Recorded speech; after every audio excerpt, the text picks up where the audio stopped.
Wait, what? That's a computer?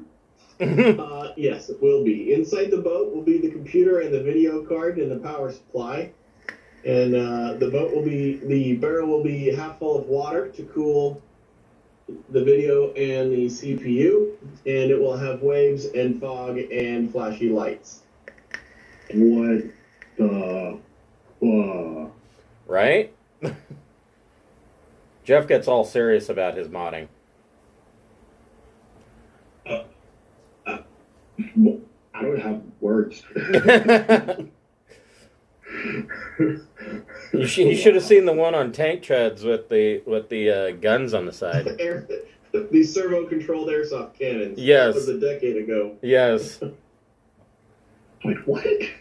Yeah, he had a case on tank treads that you could remote control drive around. And then it had, on the sides, it had remote control airsoft guns that would shoot at people. That is wild.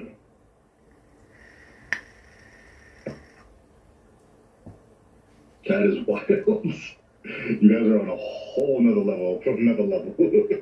Well, he is. I just try to build nice, clean builds that are capable of being easily picked up and carried to a LAN. So both of our cases are small. Mine still has wheels. Right? I could actually sit on mine. Yeah, he did one mod where it was that like a hard shell suitcase? Oh, the Pelican? Yeah. Yeah. But my current one, the little blue one, you can use it as a seat up to 300 pounds. Yeah, I had one with it looked like a hard shell suitcase with a roller arm on it, so we just wheel it right into the LAN. That is. See, this is where I feel like I need to level up to that stuff. Like, I need to learn your ways. I used to think that way too, and then I joined reality. And we've seen so many. It doesn't take 20 years of doing it. We've seen plenty of interesting things from people's first time.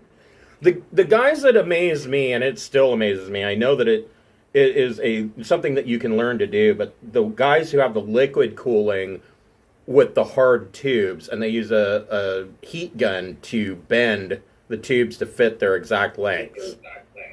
Amazing work. Until you fuck it up and you get a pinched tube, and then your CPU's not getting cooled. But that's only happened with a couple of these guys 10 or 20 times.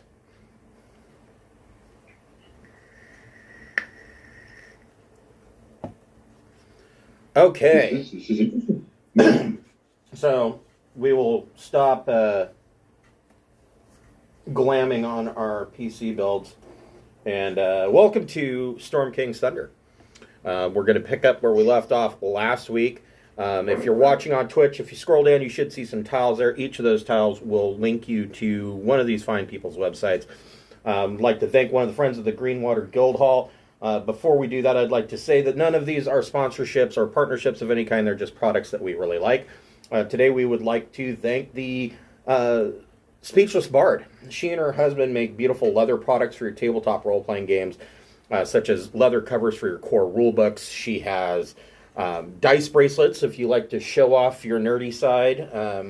They are leather bracelets with the cutout shapes of the dice in them, and the cutouts can be done in multiple colors. You can even go rainbow sparkly if you want. One of her more popular dice bracelets is the Pride bracelet, where every dice is a different color.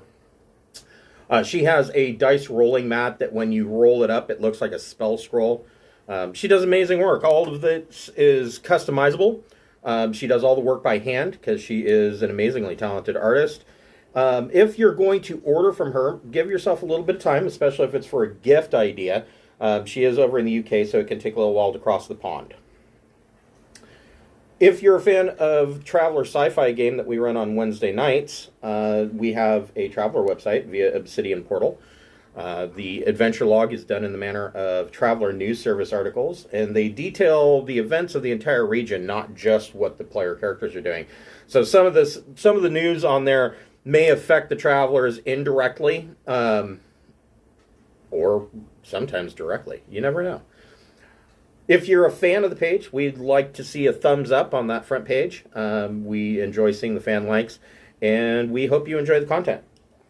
So, where we left off, you guys had made it to the Eye of the Allfather, led by Harshnag, the Frost Giant, who is a member of Force Grey. He is chaotic good, unlike many other Frost Giants. And he filled you in that the ordning, which is the hierarchical structure that dictates, what giants are at the top and which giants are at the lowly bottom. The ordning has been broken. The giant gods deemed them unworthy and broke the ordning. And so it is complete chaos as the different groups of giants run around trying to reestablish themselves into a new ordning.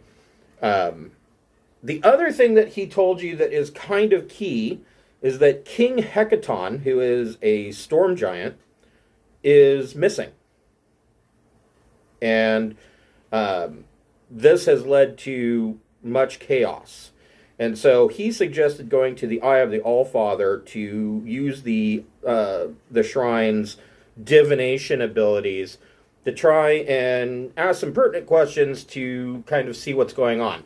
And so the Eye of the Allfather is way up in the Spine of the World Mountains, and this entrance section here is a kind of a partial dome that leads into a gangplank or a gangway that goes into the mountainside. Now, on either side of this gangway, there are no rails. It is just a sheer cliff drop.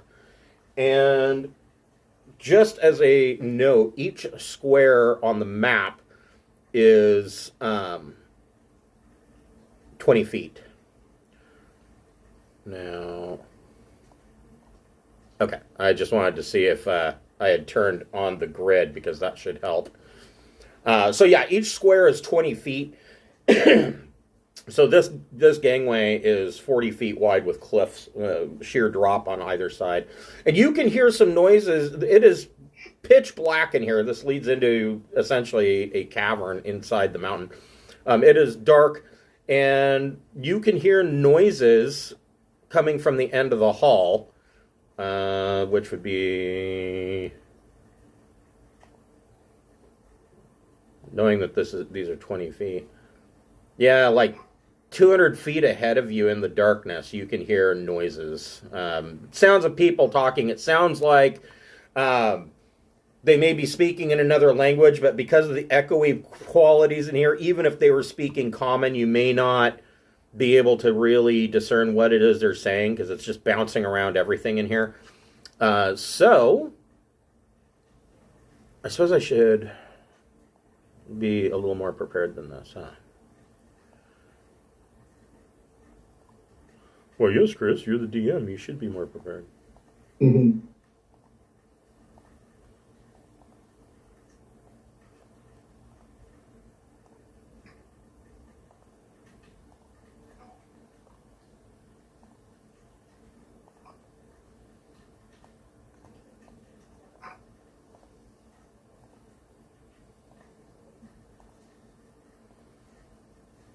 And Harshnag is going to be my character.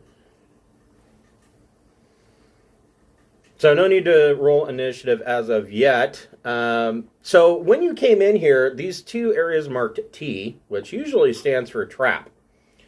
So the ceilings here are 40 feet tall from the top of this gangway to the ceiling. And the ceiling itself is kind of nothing but stalagmites, except for these two areas. There are two 20-foot wide, well, I guess it's taller than 40 feet. It's like 80 feet.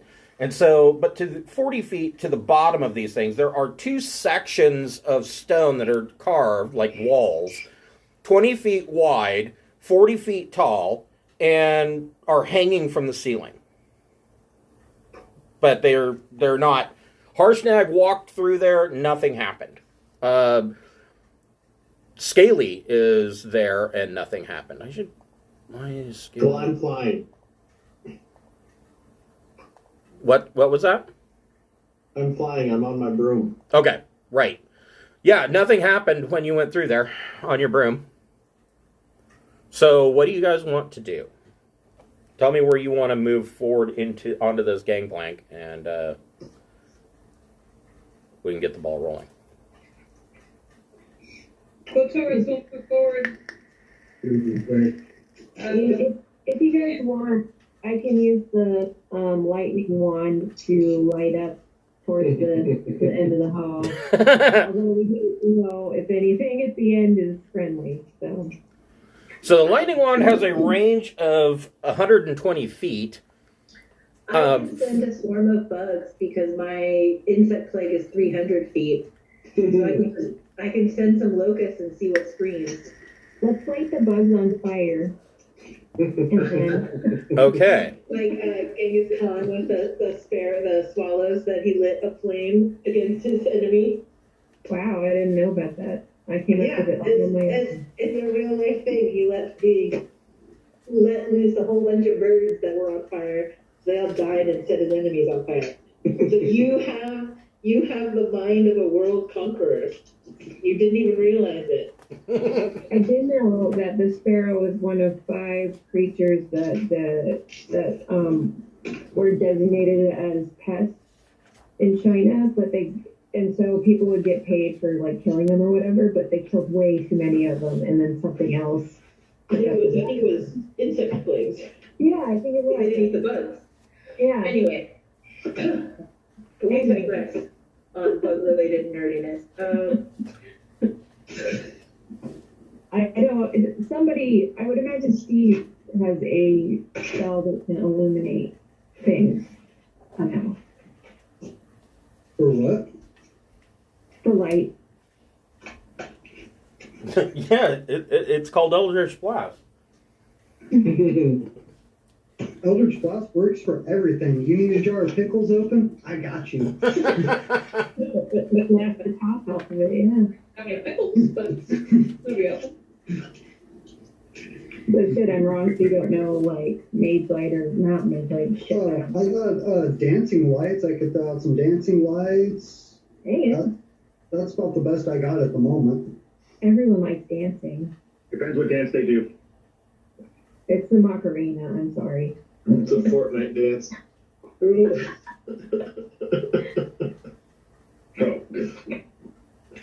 Flossing. You have flossing lights. Oh no. No. So, yeah, I'll cast some dancing lights. Cool. Okay.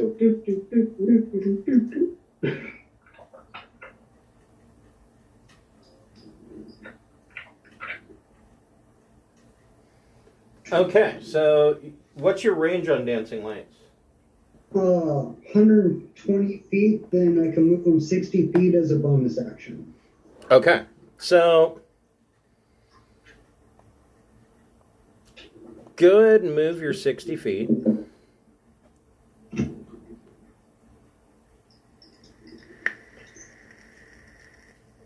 Wait, I'm doing what? Go ahead and move your 60 feet first. Well, no, I mean, I can move the lights as... Oh, okay, gotcha. I only moved 30 feet, and I already moved up. So you cast some dancing lights right here. Everybody make a perception check.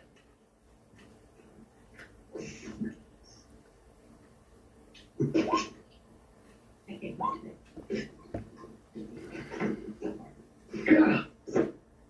Me and twos. Blue, red, or... I only got 10. Yeah. Okay. What about 8 and 6 here. okay? So we didn't get... So most of you are your eyes are adjusting and you can't be sure if you're seeing a small light source at the end of this gangplank or gangway or not. Scaly and Zinquinol, you are fairly certain that you can see very far in the distance, like 200 and some odd feet, 240 feet, that somebody's down there with a torch. And then you can't see it because right here pops up dancing lights. Hold on here.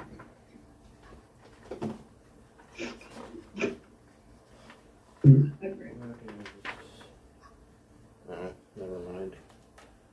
We'll do it together. I will help you.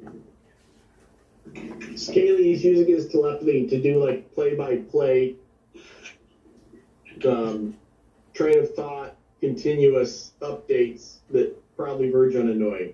I think you see something. Maybe not. It's really dark. Oh, there's lights now. No, I can't see anything. I think I hear something. Well, maybe not. But you gotta put more enthusiasm like a soccer announcer. No, I'm not going to scream goal in telepathy. No, that's You're screaming lights. You're screaming lights because now you see lights. Lights! It's worse than that. He's tweeting at us. Like only telepathy in 144 characters. These emojis, for God's sake. All their plans. So you guys can go ahead and move up to your dash. Do what? Move up to your dash. My dash. Let's see. Guys helps me keep up with the giant.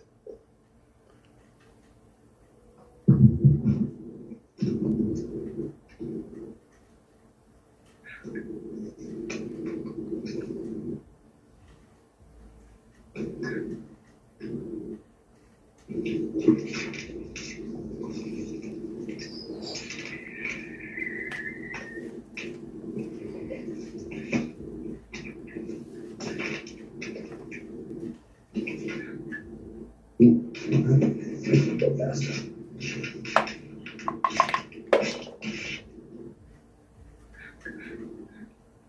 Okay, so this area, Scaly, you get here, you and Harshnag get here first. You see that on either side there's a ledge that's up 20 feet, and there are four, you can't, at this, well, you can see because you can fly up and see them, but there are four little 20-foot wide passageways that lead off of this ledge. And each passageway, these little notches here, there are, you see torches in sconces, but they're unlit.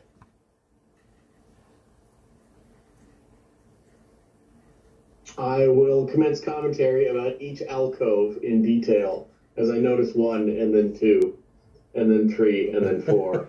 I want to go light this torch. Okay, so you come up to it, and you don't even have to light it. Just touching it, the torch bursts into like a cold blue fire. And it gives off a eerie whitish blue glow. I will be sure to comment on that it is eerie and cold and bluish. Wow, that's pretty interesting. I'll rethink it to everyone reading my thoughts. I can't read, I can only broadcast.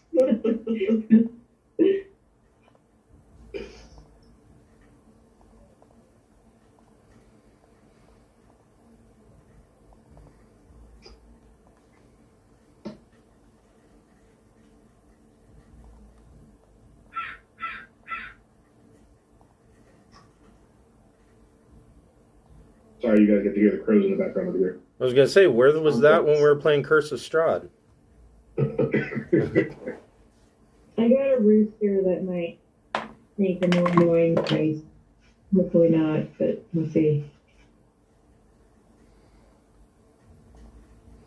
Hold on here. His name's Jeffrey.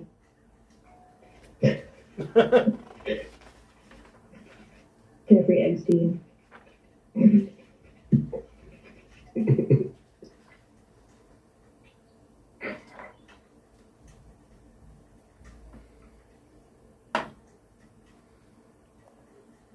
Okay, good. Good, good, good.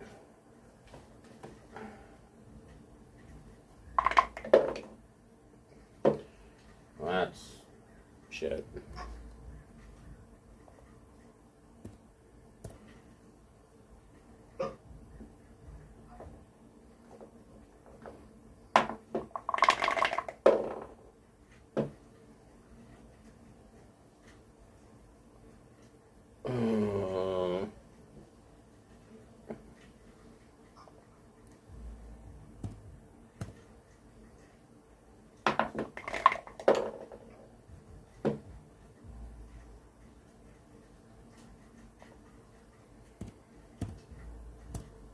Okay, so lighting that torch from the end of the hallway. Now, as you have gotten closer, Scaly, you can definitely, you and Harshnag can definitely tell there's a torch at the end of the hallway. When you light that torch, you hear something cry out in Draconic from here, and a whole bunch of shit starts to happen. Everybody roll initiative. I speak Draconic. Could I tell what it said? Yeah. It, in a hissing kind of high-pitched voice, it says, "Sss, intruders!" Hey, Bonnie Polly. I yell about where? I don't see them.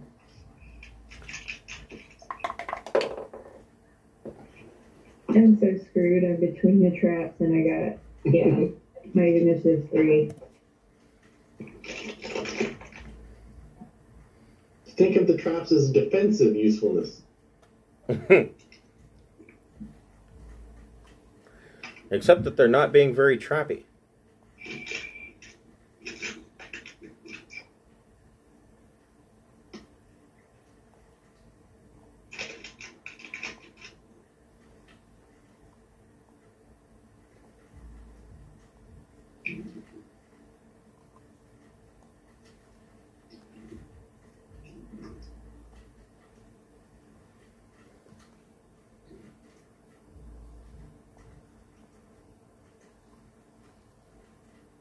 Okay.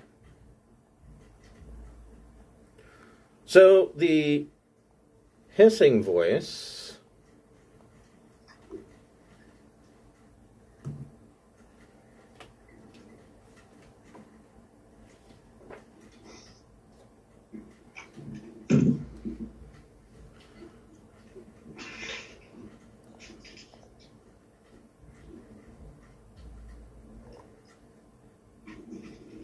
runs here, run/flies, and lets out. You hear a hissing sound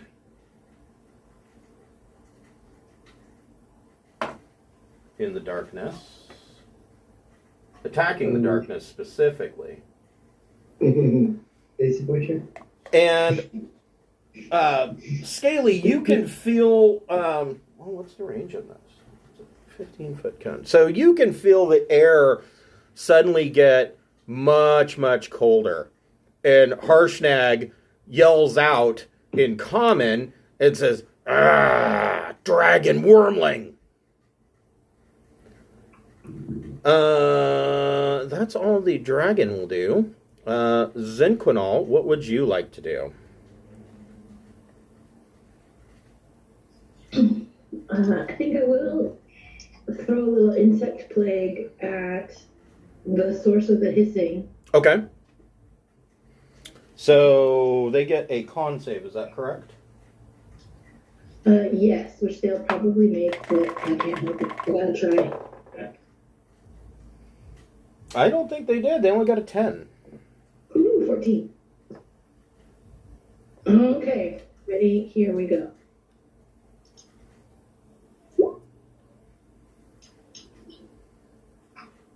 Ugh, so that's 4d10 for 15 points of damage. No. That's pretty abysmal. Well, you know.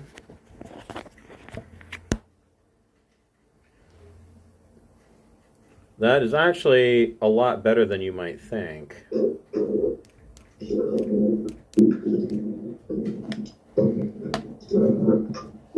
a minute. Okay.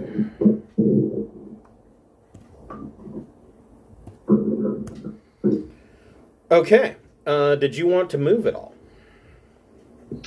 Well, I suppose I don't actually know that the trap is there. And these squares are 20? Mm-hmm. So I can move like a square and a half. Yeah, you can move 2 squares. Okay. Okay, I'll try right there. There we go. Okay. I mean, the other way of doing this, rather than changing the distance of each square, is to make the squares a lot smaller. But then your tokens are like itty bitty tiny, microscopic. Gadget eyes. Nice. Right? Yeah. I mean, this is already small enough. So, Steve the Devil, what would you like to do? How high is the ceilings in here? 80 feet. Oh, that's more than enough. How high up is the ledge compared to the walkway? 20 feet. 20 feet above the walkway. Oh, I see. I will fly up to the edge of the ledge, somewhere around there. And am I sensing that the big guy is gonna attack us? No, the big guy, that's Harshnag. He's with you. He led your party here. Oh, okay, that's him. Let's see. What's the distance? That guy's just barely in line. And that thing's bad, right? That little lizard looking thing? Yep, that is a white dragon wormling. I should actually be closer down there. I will fire off 2 Eldritch Blasts at that guy. Okay, you will be at disadvantage because of dim lighting. That's fine. Better than nothing. 22. That for hits. my low roll.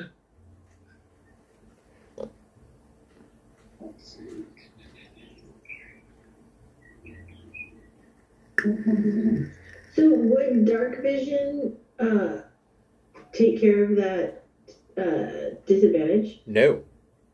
No. Okay. So with dark vision, you can see in total darkness as if it were dim light, and everything is black and white. So dim lighting still gives you disadvantage. Okay.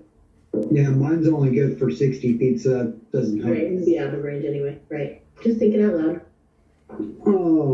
That's going to be 8 damage on the first one, and I'm going to pull him to 10 foot towards us. Okay.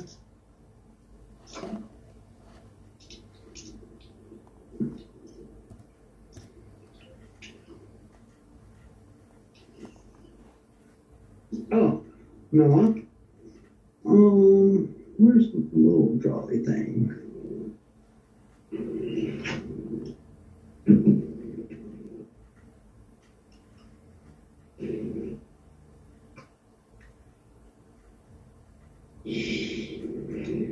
What the thing?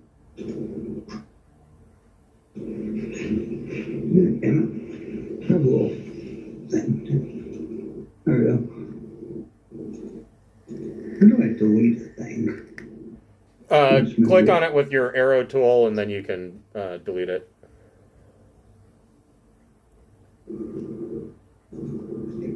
You want me to delete it? I can grab it.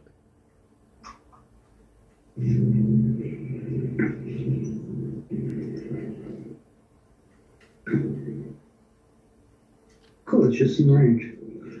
I will take, with my bonus action, I will move my dancing lights that I forgot about Sure.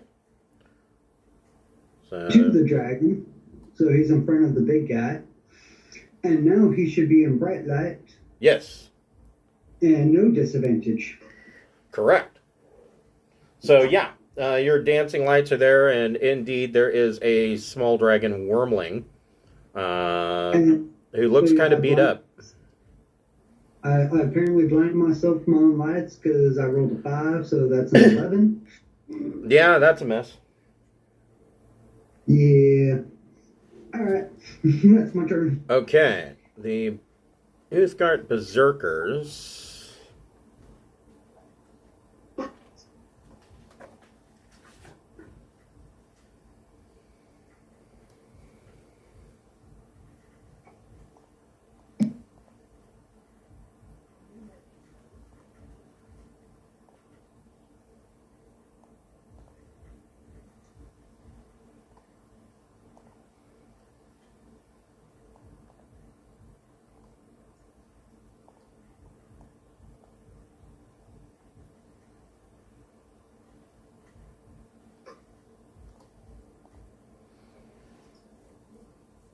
So the two up near this door hold their action. Well, they don't hold their action. They continue to try and open the door.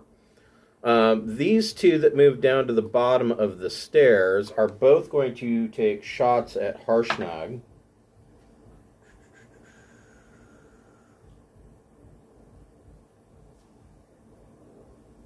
With short bows.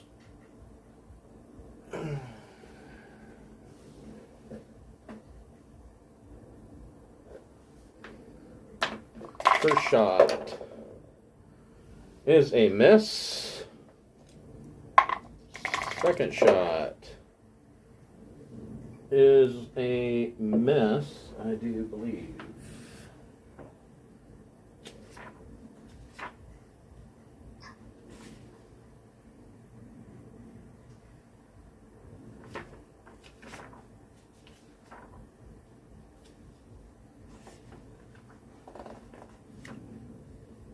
I could have swore that he had full stats in here.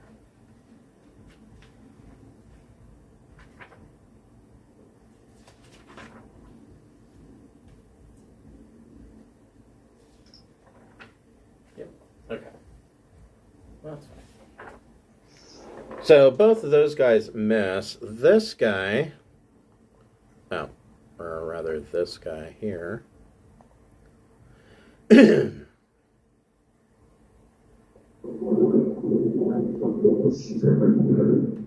And this guy are also going to take shots at Harshnag.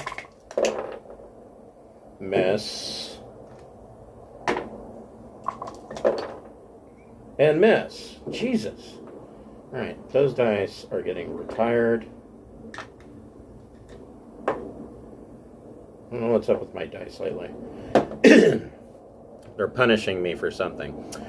Scaly, what would you like to do? What's the joining between the ledge and the causeway? Is there a drop off or is there a wall? It's a wall. It's a short 20-foot wall up to the ledge. Okay, so this vicinity is a drop off. Right. And the rest of it is a wall up to the ledge. Correct. Okay. I'm trying to make good choices. 2 feet long, 10 feet thick. I will cast Wind Wall. Okay. And that is 50 feet long, 15 feet high.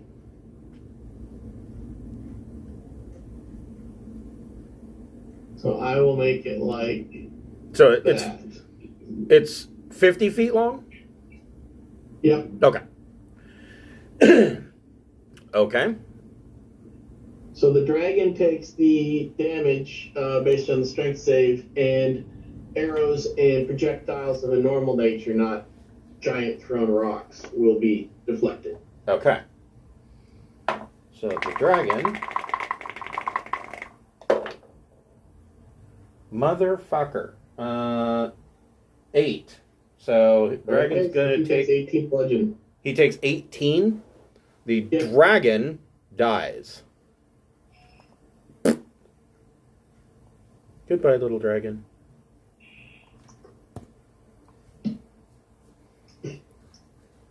Okay.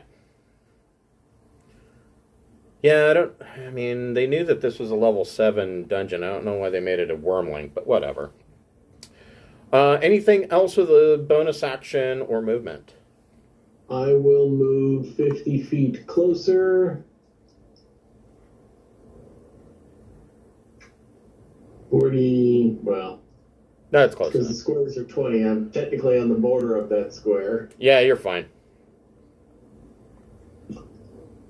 Well, let's see.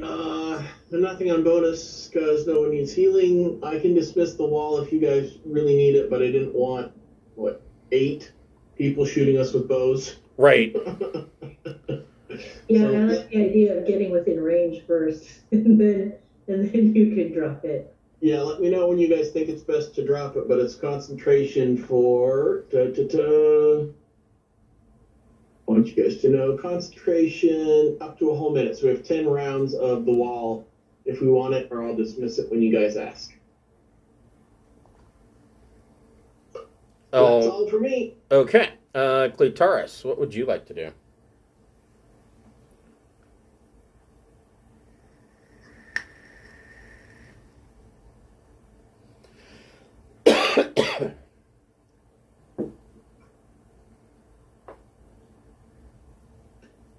She's coming.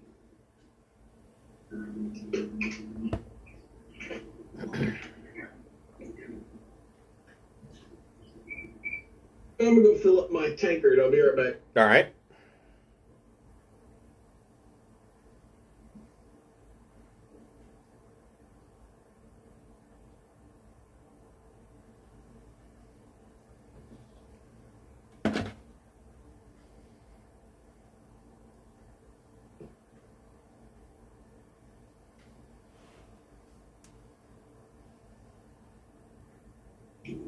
She did a dash. So you're just doing a dash that turn? Okay. That's all I got. Okay. Harshnag.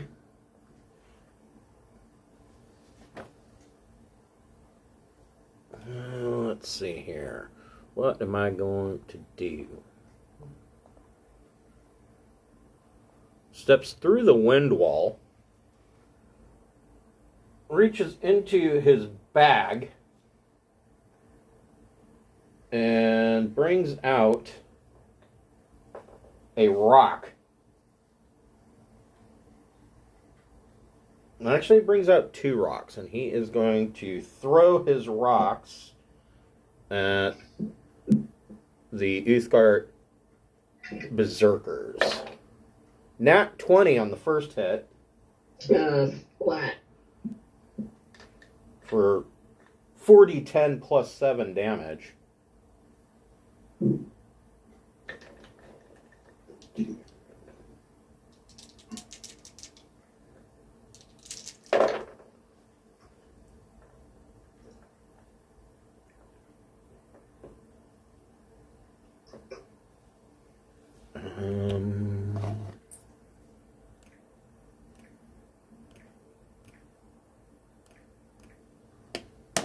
Ouch.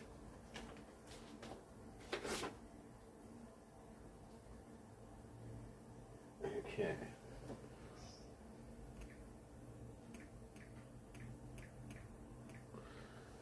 So this guy is still up,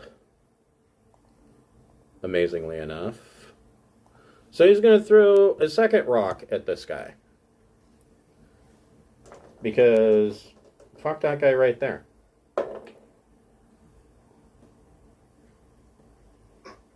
Soft 20 to hit for another 40-10 plus 7.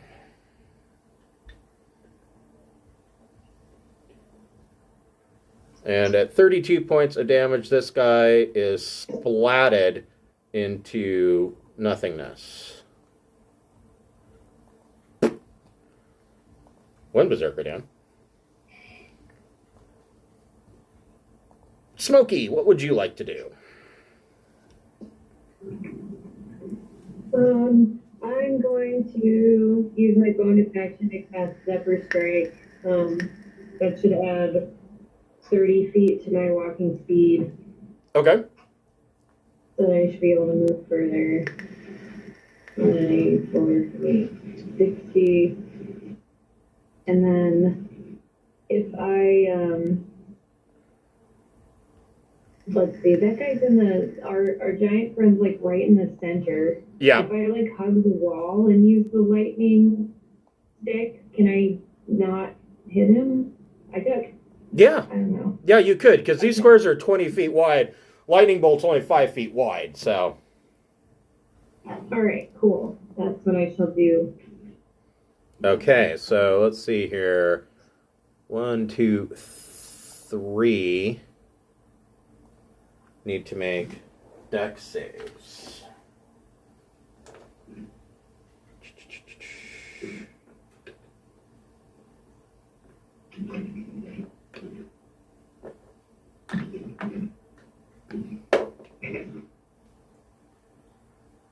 $15 to save.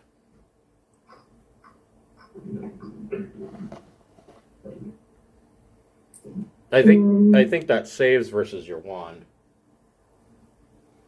Oh, I don't know. I didn't write it down versus the wand. I thought it would be my. That's what my dexterity is. So, and my constitution. Well, what's your spell? What's your spell save DC? No, I think it's lower than that. But I think the wand's spell save DC is 15. My spell save DC is like 11. So either way, it sounds like they're gonna. They'll take half. Yeah, they'll take half. Okay.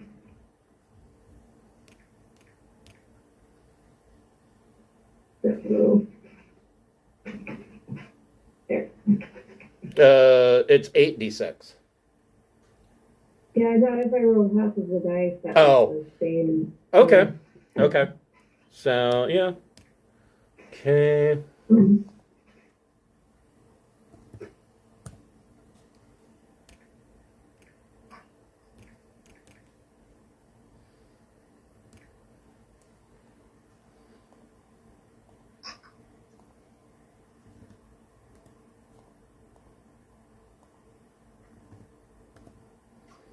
Okay, so those three guys all take 12 from a lightning bolt. I'm going to move Steve up just a little bit so that I can see where everybody's at. Weeben, what would you like to do?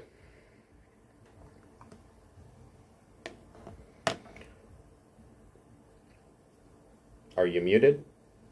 Well, no. I am muted. I thought I wasn't muted, then I realized I was muted. Of course I'm muted, because I'm always muted. I should know better by now. Well, seeing as Weeben's movement is all 25 feet, I'm assuming that's one square unless I dash, which will give me 2 squares. Correct. And I don't know about said trap, so can I? Well, you guys are aware that they're there. I mean, you don't know that they haven't done anything. So if they are a trap, they're not a very good trap. Okay. So then I guess I could move, if I was there, to there, I guess. Yep. Alrighty. And not that it's going to matter, but I suppose I could hide just for that. Oh, wait, no. Yeah, I could hide. I'll come to use my bonus action to hide, because why not? That's what I do. Okay. Drop the dice on the floor. The question is, do I get the number that it landed on? No, that counts as a jack die.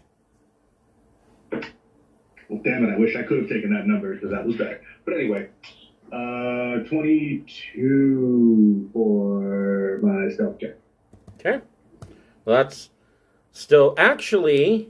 You get to roll that with advantage because of the darkness.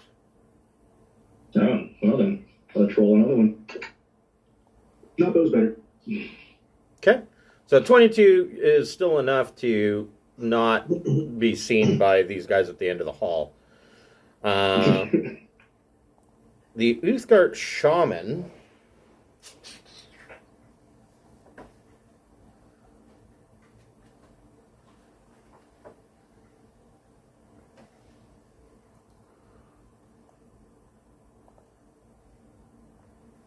I'm going to move there because she's stupid.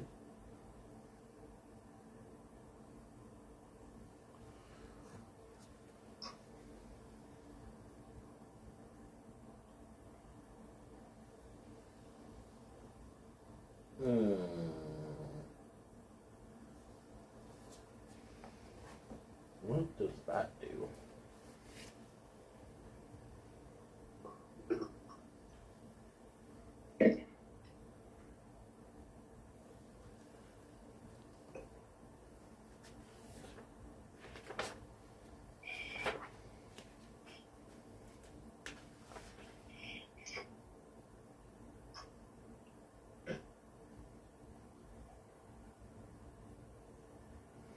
It's touch.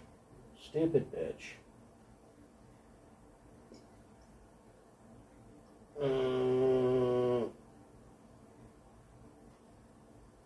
Alright, well, she's just going to shoot her short bow at Harshnag because... Oh, wait.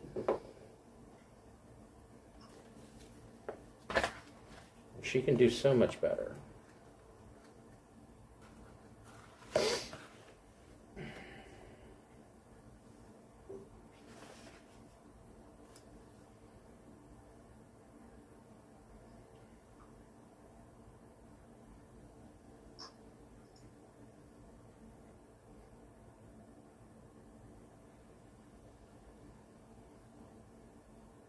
She casts Spirit Guardians.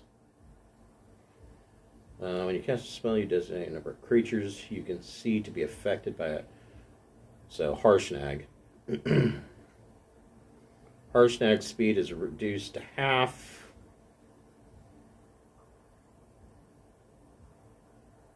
And he needs to make a wisdom saving throw. Or take 3d8.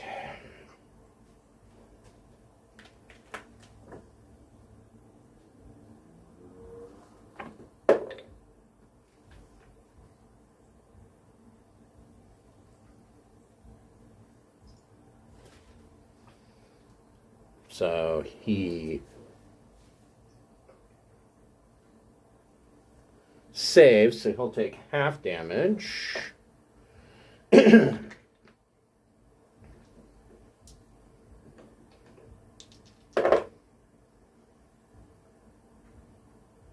he takes 5.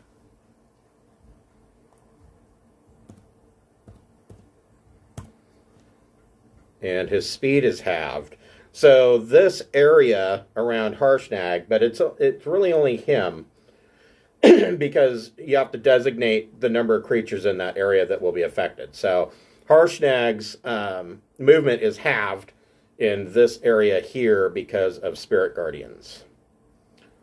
Ormblad, the chieftain,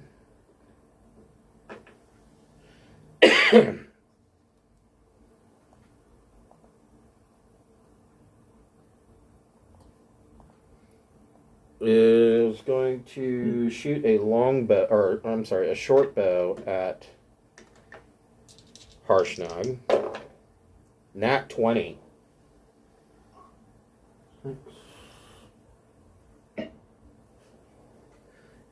For 16 points of damage.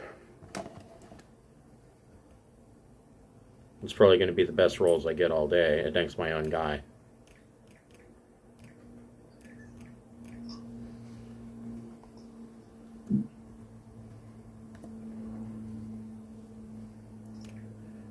And that's what Warmblood's going to do. Actually, he does get another attack. Yeah, he'll do it again. And miss. Okay. So,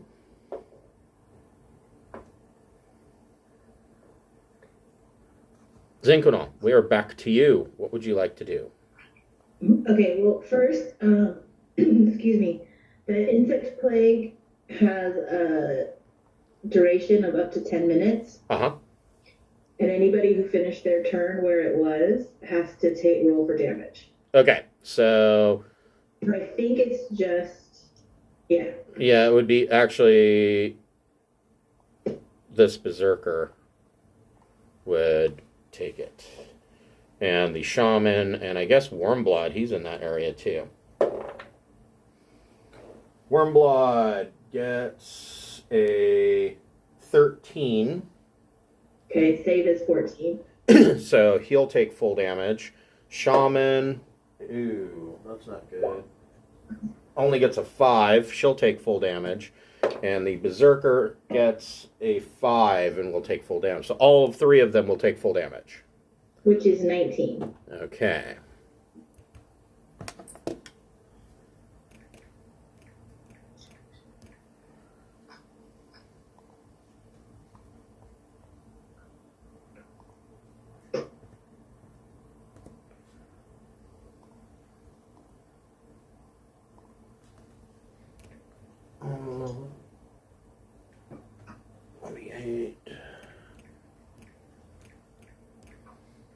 The Shaman's not doing well.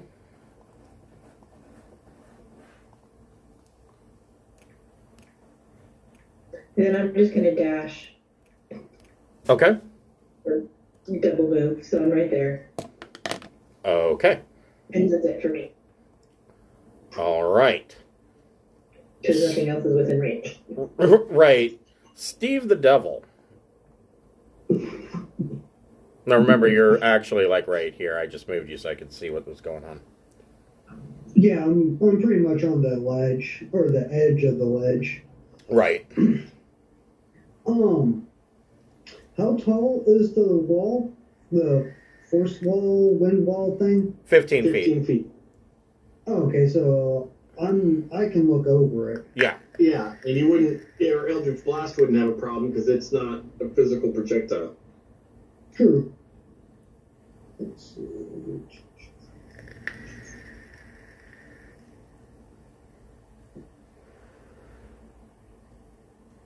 I will inch my way further along. Down the thing. So on this side, you're seeing the same thing too. In these notches, there are unlit torches.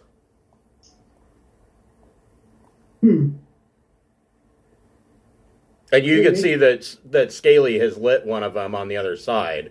And he, of course, let you know telepathically. All you have to do is touch it.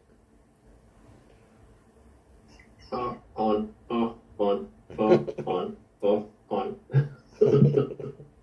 I'll worry about the torches after we kill everybody. Let's shoot this guy first, the one at the top. Okay, that is the Chieftain.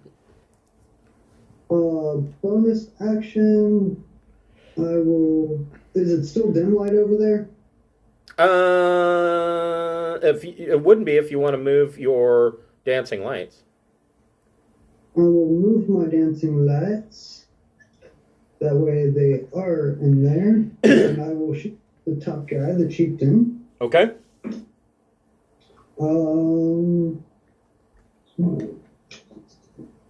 Check this real quick. 22. That hits. 9 points of damage, and I'll pull him 10 feet. Okay. You said 9 points?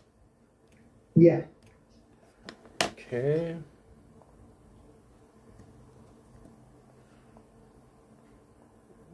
And Harshnag says, oh, goody. Because now he can hit him with his axe. And the second shot, I'll shoot at the guy on the lower end. Okay. I'm pretty sure a 13 won't hit. It does hit, actually. Okay. Oh, wait, that is the shaman. Let me double check that. Yep, 13 hits. Ah, sucks be him. 13 points of damage. Okay. And shaman needs to make a concentration check.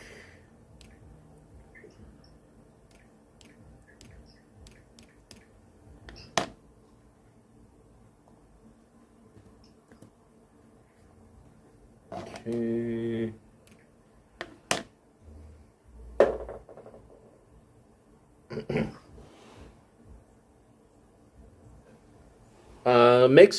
Makes her concentration check, so Spirit Guardians is still up. How hurt is the shaman? Pretty badly injured. Okay, then I'll add it for next turn. Alright, well, that's all I can do. Okay. Uthgardt Berserkers.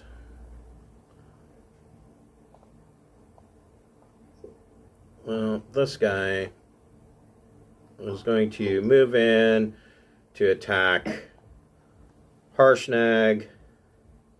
This guy is going to move up here. First guy is going to... Oh, and I guess there's this guy too. First guy is going to swing his great axe on Harshnag. 23 hits. Barely.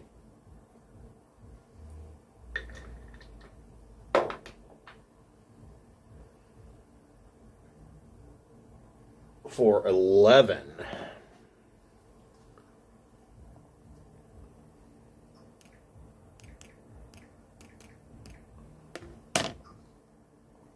Oops.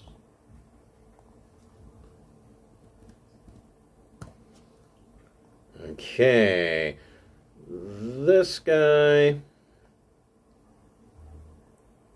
and this guy are both going to shoot their short bows at Harshnag. That's a hit for 6. And that's a hit for 8. And Harshnag lets out a very angry yell, battle cry. Staley, what would you like to do? How far apart are these guys? Are they actually 20 feet apart? Yeah, roughly, yeah. I mean, between 20 and 18 feet, somewhere in that range. Dang it. Let's see. I will...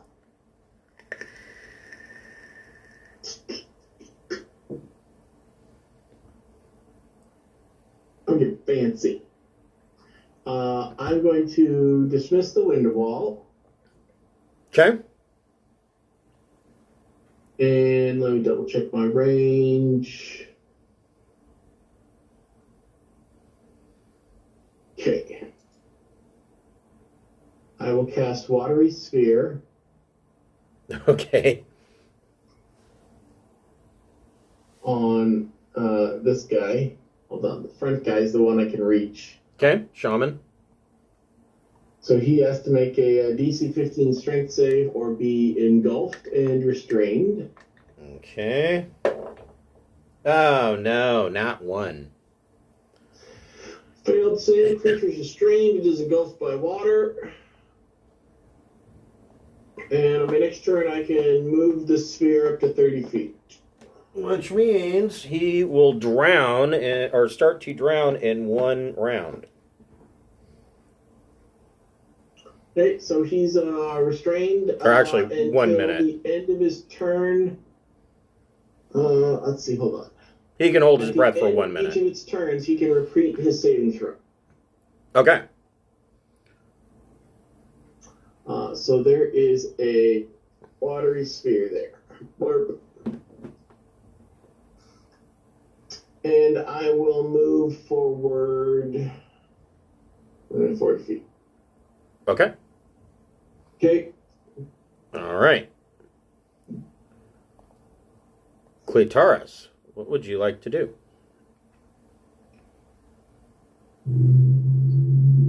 Cat, I can't see through you. Excuse me. I move there. Ugh. Thank you. And I can run. You're just trying to catch up to the battle. I'm just gonna hustle. I'll get there eventually. Okay. From way in the back, you can hear clang, clang, clang, clang, clang, clang. Okay, Harshnag. You should have confined steed. That's right. Harshnag is going to break loose with his +3 great axe.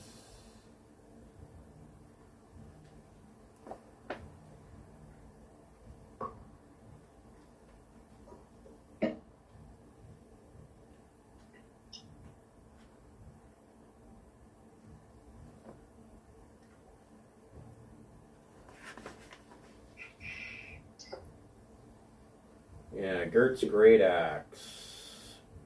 +11 to hit. And 3d12 +7 damage. Oh, no. Because the target is human, it's 5d12 +7 damage. Okay.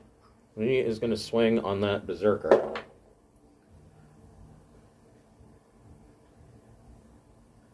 He rolled a 5, and he still hit.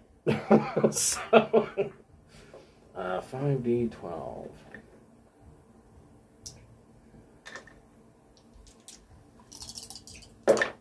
Oh, those are the wrong dice. Derp. Derp.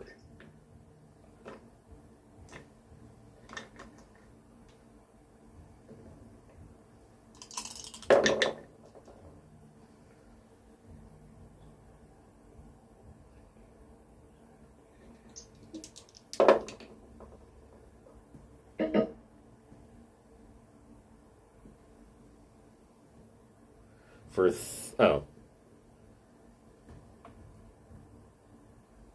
40 points of damage. I have to move him. Ooh, that was Mr. Warmblood, who took a great whacking. And Harshnag can attack again. Which he's going to do, of course. Nat 20. He is going to do the nat 20 on the shaman because he doesn't want to showboat.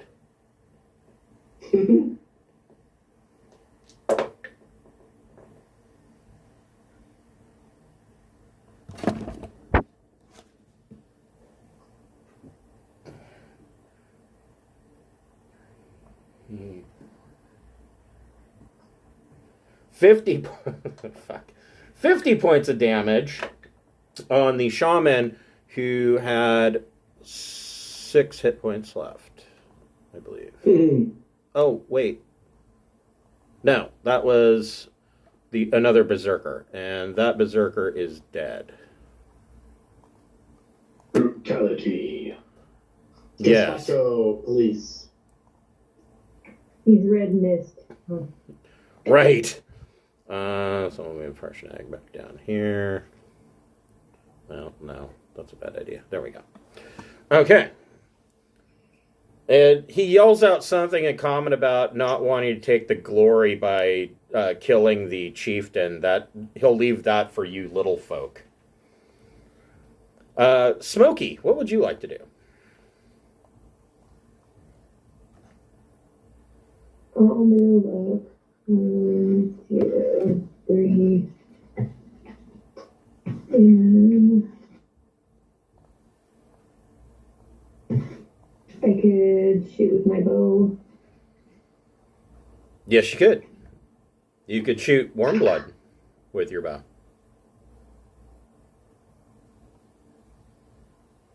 I could what? Sorry? You could shoot warm blood with your bow. I could try.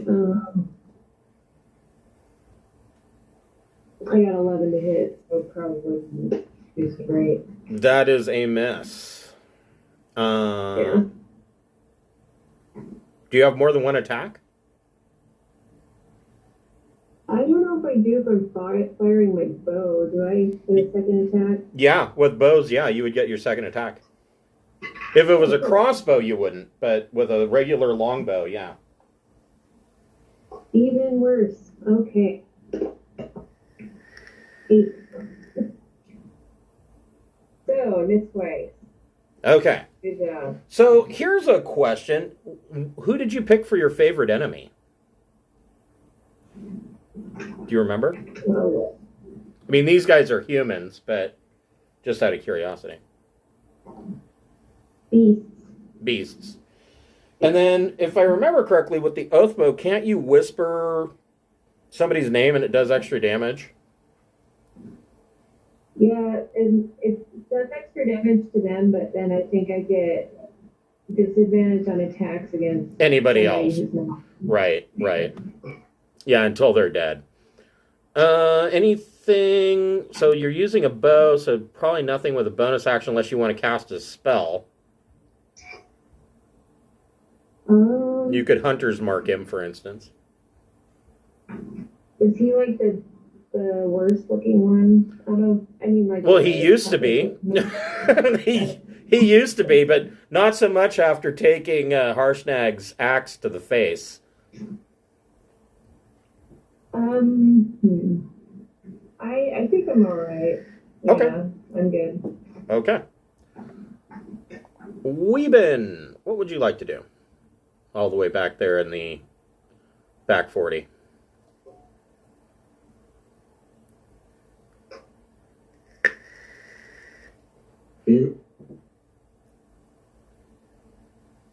So I think I discovered why my dice were rolling so badly. It was my stupid dice rolling cup. Stupid cup. Yes. Cups are for beer, not for dice. All I can do, Go ahead. I mean, all I can do is run. So we've been using his short legs to try and catch up to everybody. Wait for me! Wait for me! Since I'm running also, could I have picked up Weaving along the way? You probably could have. What is your passive perception? 12? Nope, because you don't even see him. Last time you saw him, he had ducked behind, I think, Zinquinal, and then you don't know where he's at.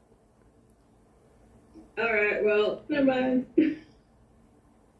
Unless I could take that like rope of climbing that I have, and just like throw it around someone and use that to tether myself to them. I don't even know if that's a thing. You probably... I'll allow you to make a... So, how many... So, Clitoris moved 60 feet. I will allow Weeben to make a DC 15 dexterity saving throw to see if he can use the rope of climbing to catch her as she ran by. DC 15 dexterity saving throw. Alrighty.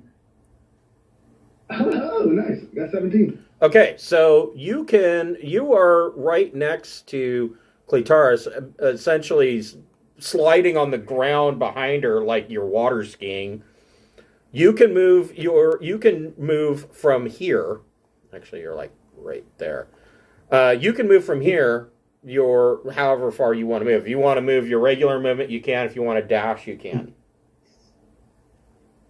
Now, did doing that take away my hidden ability? Yes. Okay, figured it would. Okay. Then I have action and bonus action left. The guy in the watery sphere is at disadvantage, or you have advantage on all shooting because he's restrained. I don't think I could. So I'm going to say that using the rope on Clitaris as she ran by was a free action, or I'm sorry, a reaction.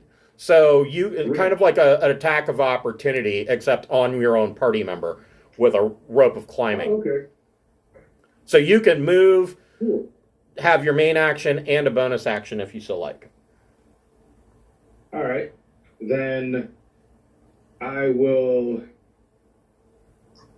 attack first at.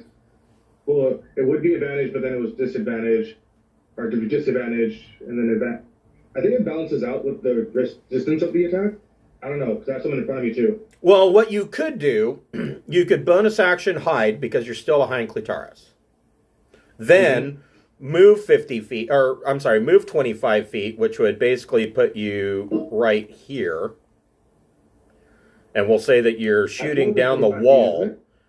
And because you have advantage, it would essentially count as double advantage. Because this guy is restrained in the water sphere. And your short bow should have a range. So long range with a short bow. Or no, 80 feet. You're still within range. So you get the attack at advantage. Wow. I wasn't sure I could do all that, but awesome. Cool. I mean, that's what I wanted to do. I didn't know I could do it. Thank you. You read my mind. So we'll So here we go. actually put you like right there. You're along that wall. Cool. I rolled 15s on both of them. So Both that hits. Well, cool. And we roll a d6. Do I get sneak attack? Yes. Oh, it's advantage. Yep. Yes. Okay, cool.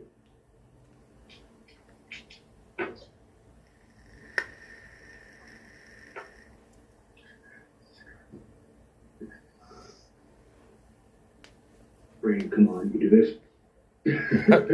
That's how I feel today. I pretty much 17.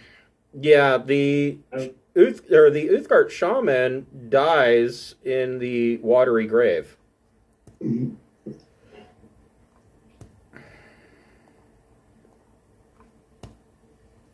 Hi guys, I'm back. And Harsh now yells out, turns and looks in your direction. Excellent shot, little human. What a racist giant he is. Wormblood does not like what has been happening to him. Disengages courageously. And runs back this way, yelling to his berserkers to take care of that damned giant. Zinquinol, what would you like to do? Okay, so is there anybody still in range of my bugs? Yes. Still Wormblood and the two berserkers. So they both get con saves. Uh-oh. Wormblood's going to take double damage with a nat 1. The berserkers get a 19, so they'll take half. So they'll take half, okay? Ugh. So that's somebody's dead. Yeah, Wormblood Two are pissed. kind of lets out a gurgling scream and dies. Yes. His face is all bloated from stings and bites and all manner of fun things. This guy is going to take half that. And he's like a virgin. And this guy will take half. Okay. So then, for your movement and main action, what would you like to do? Yeah, I'm just gonna. I'm gonna double move again. Okay. So Yeah, can put me 60 right feet. here. Okay. See, you're getting into the furball.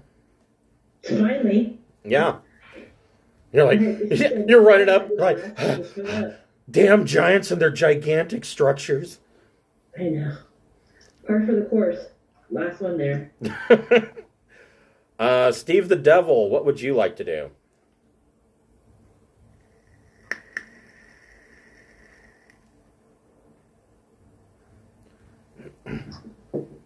I guess I will stay the course and move my feet, shoot a blast, and keep going. Okay.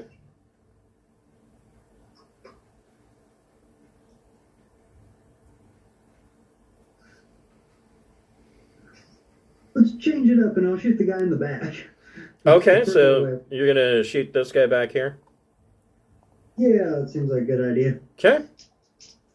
Is he close enough to the lights to be in regular light? He would be... So the dancing lights do...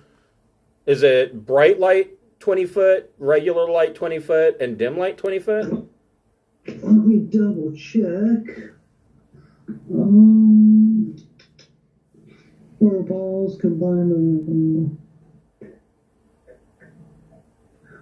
Each light sheds 10 foot. It just says, sheds dim light in 10 foot. I thought it was actually more than that.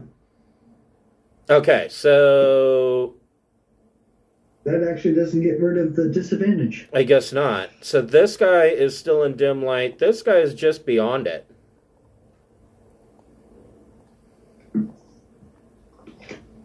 Yeah, it must be the other light spell that's better. Alright, well then let's shoot the front guy. Okay. Disadvantage. Both 15, so that's going to be a 22. Yep, that hits. With crap for damage. 6, and I'll pull him 10 foot. Okay. I'll go ahead and hit him a second time. Ooh, that one's 14. That is a hit. For worse damage. Minimum damage at 5. Okay. Yep, that's all I can do.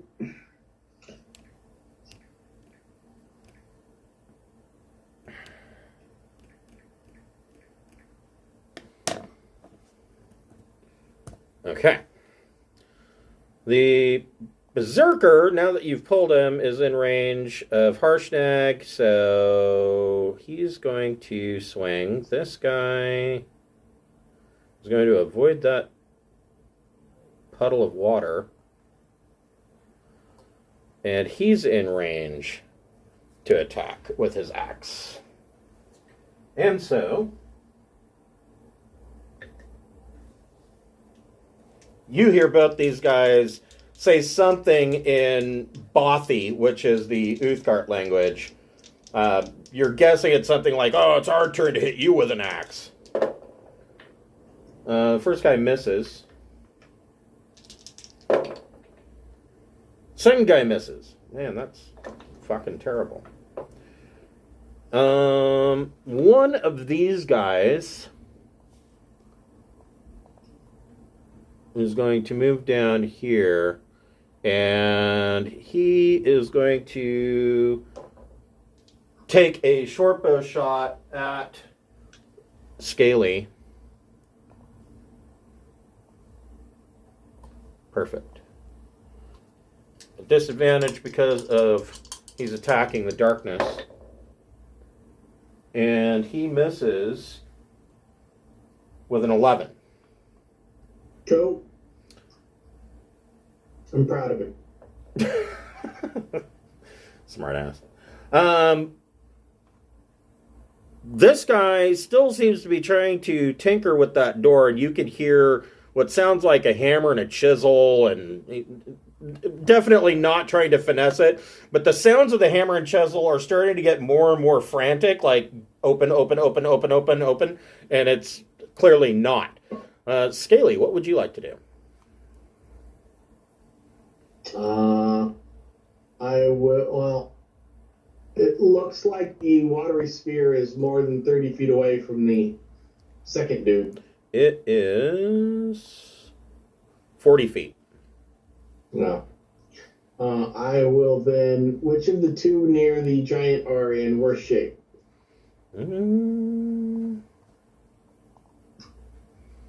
They're both about the same. Okay, I will start the watery sphere. It's 30 feet towards that guy. Okay. And then I will move myself up, technically over the ledge and closer to the causeway, but the clipping won't let me do it. So Right. keeping an eye on these two guys is my point. I want to have a sight line on these two guys. Okay. Can do. And done. That was my action, moving the sphere and move. So done. Okay. Cleotaris, what would you like to do?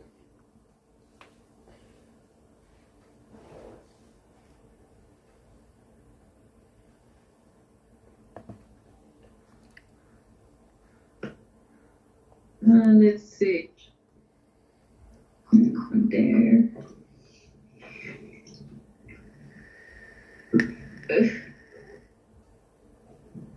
Okay, I'm gonna finish running, finally catch up to that guy, to be like, whew, let me catch my breath, hold on, I got it.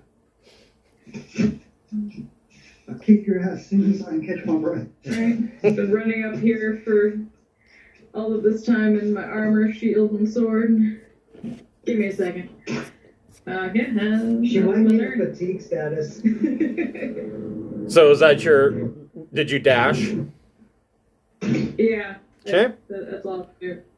Okay. Harshnag is going... He sees Cleotaris come up and she's at like his mid-calf. And he looks down and he goes, "You take that one! Glory to you!" And he swings on the northernmost guy. I need a whole lot of dice here.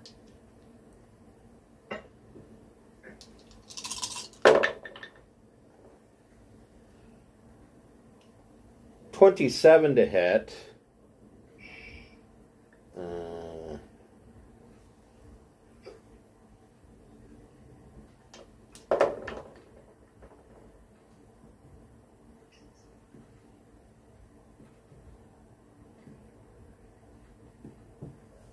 That's 34 points of damage.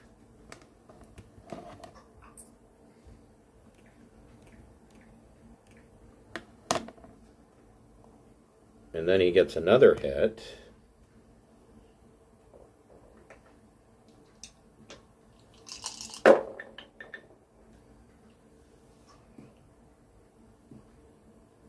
Soft 20.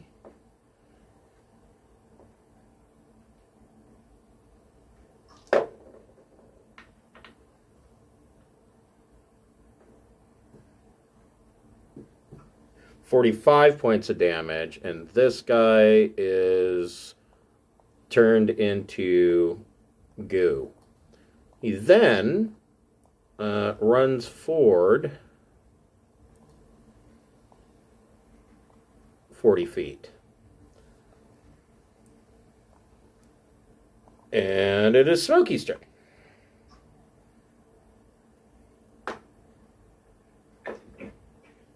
Alright.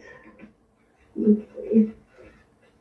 1, 2, 3. And then I'll use my sword. Oh no, wait, they're actually pretty far away. Okay.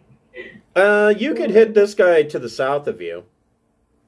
Okay, yeah, if I had moved in a straight line, I would assume that I would be within range. Yeah, I would assume that. 14 for my first attack. That hits. Yay.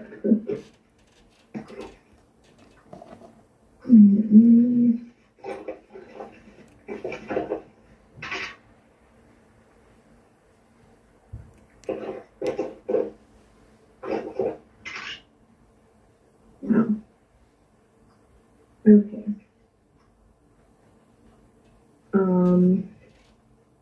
It's 20 altogether because there's a D8 got added from the Zephyr Strike. Yep. Okay. Your next attack. Okay. is 15. So, That is a hit. and 8 points. Okay. So Smokey screwed this guy up quite a bit. But he's still up. Anything with bonus action?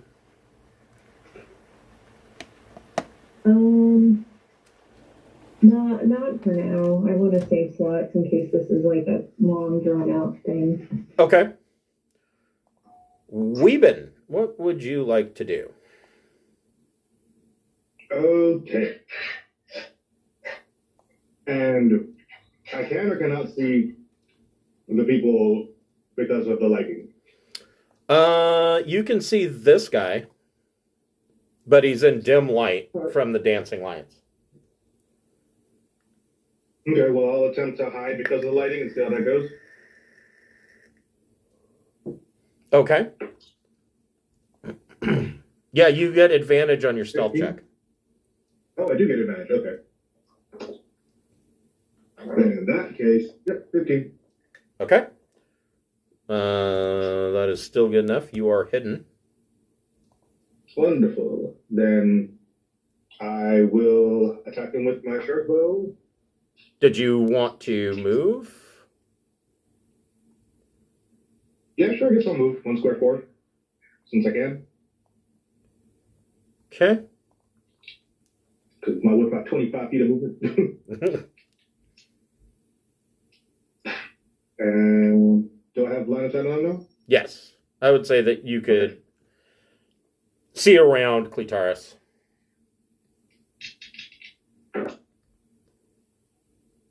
Okay, well, I get to re-roll the 1.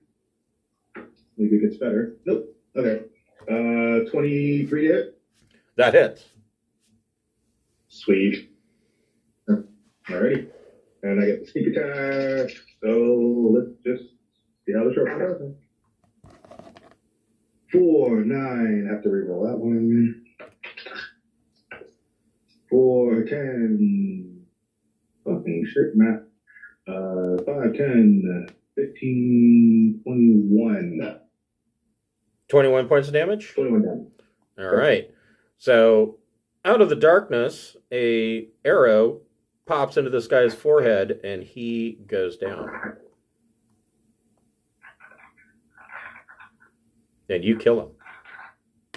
You kill him. Sweet. You kill him dead. He dead. Give me one moment. I will be back with Zinquinal's turn. I need more water.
Okay, Zinquinol, what would you like to do? I would like to, I guess, cast Guiding Bolt on the only dude in range. Okay. There. Okay. I mean, yeah. I got what I got. So, that's gonna be 21 to hit. That hits. And he did. 23. Okay, and he's all sparkly. I wanted him to be dead. Okay, so I'll do that, and then I'm just gonna move 20, and that's it. Okay. Oops. 1 square.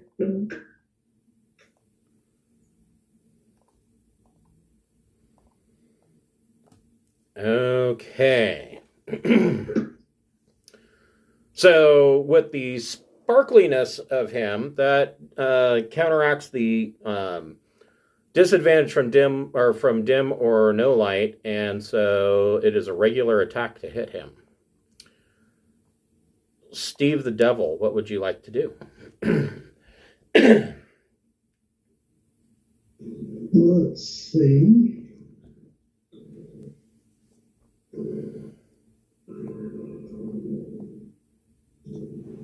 I will go ahead, just for shits and giggles, I'll move my orbs over there. I don't know if they'll help at all, but we'll go there. Okay. Gesine. There you go. Let's see, then I can move to here-ish. And I will take 2 pop shots at him with my Eldritch Blast, because not a lot else I can do. 24, I'm going to assume hits. Yes. 10 points of damage, and I'll pull him 10 feet. Okay. I don't know what that glint dot is, but... That is the water orb, and you pull him right into it. He needs to make a strength save.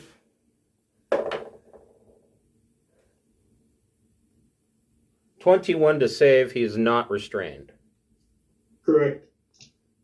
And 10 on the second. 10 to hit? Eldritch Blast, yes. So that's a miss. Okay, that's my turn. Bounces off the watery orb. The Berserkers. Well, he's not going to stay in there.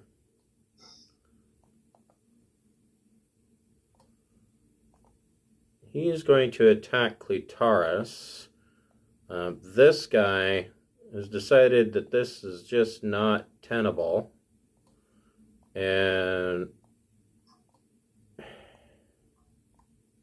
runs down here. And he's going to take a bow shot at Scaly. But the first guy with his axe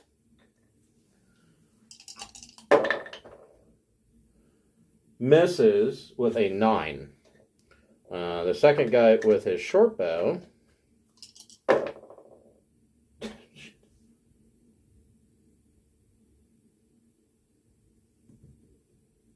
misses with a 12.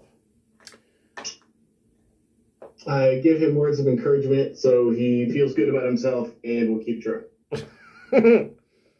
I think those are the only 2. Yes. Scaly, what would you like to do? I will move the orb, slam into the close guy. Okay. DC 15 strength check. No, he only got an 8. He is restrained. Okay. Then I'll use the remaining 20 feet of the orb to move it over the chasm and dismiss the spell. Okay, so you're dropping him off the cliff. Yep. Okay. This guy, you hear screams, and as they get further and further away in a great distance, and he takes 100 d6 falling damage. Anything else? I will move to the stairway, still in the room. Okay. So you, let's see here. You see that this is a 40-foot long flight of steps that ascends 20 feet to a landing, next to which stands a pair of 30-foot tall granite doors carved with images of giant gods locked in battle with dragons. Just to note, the doors are impervious to all types of damage and coated with ice.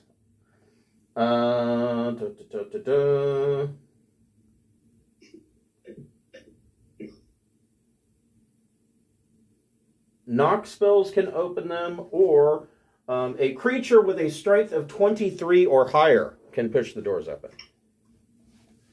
Help action is allowed. Cletaris, you just got swung on. What would you like to do? I told you to give me a second, sir, and then I'm going to attack. Okay. So it would be a regular attack because dim light, so it counteracts the advantage.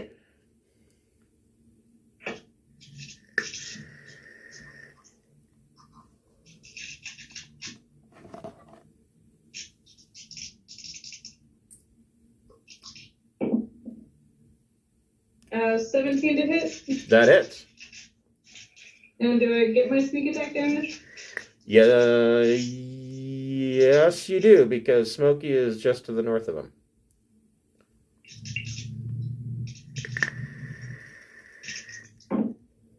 That'd be 12 damage. Okay.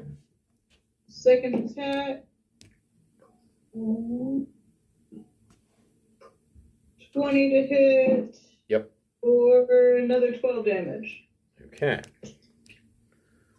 This guy is fuckered up, but he's still up.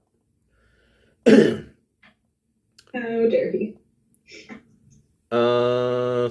Anything with a bonus action? No. Okay. Harshnag.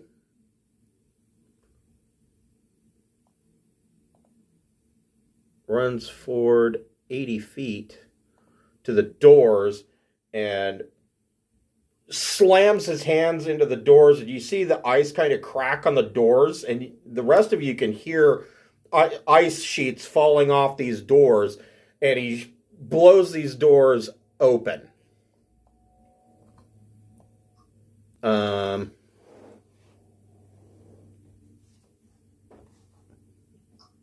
So we stopped the guys who were chiseling at the door so that our giant could just bash the doors down in one step. Correct.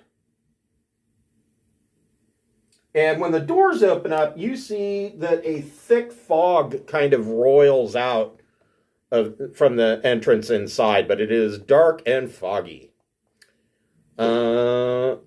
Smokey, what would you like to do?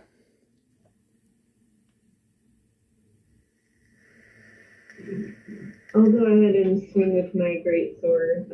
Okay. Yeah, this guy's boned. Soft 20 to hit. That hits. And you get... never mind. Sorry. 11 points. Okay, so Smokey chops this guy's head off, and he's done. Hey. There's no more combatants, are there? No, that is all of them. Alright, I started moving before it's like too early because I thought there was nobody left. Right. Hold on here. Let me group everybody up here, and I'll just do it en masse.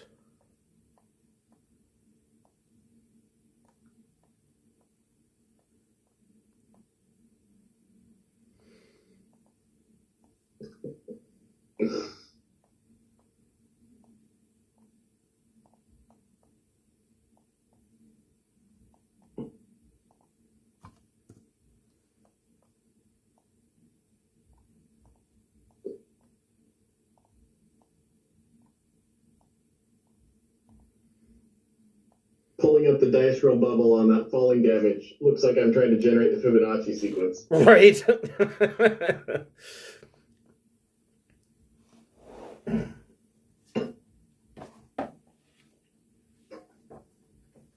Okay.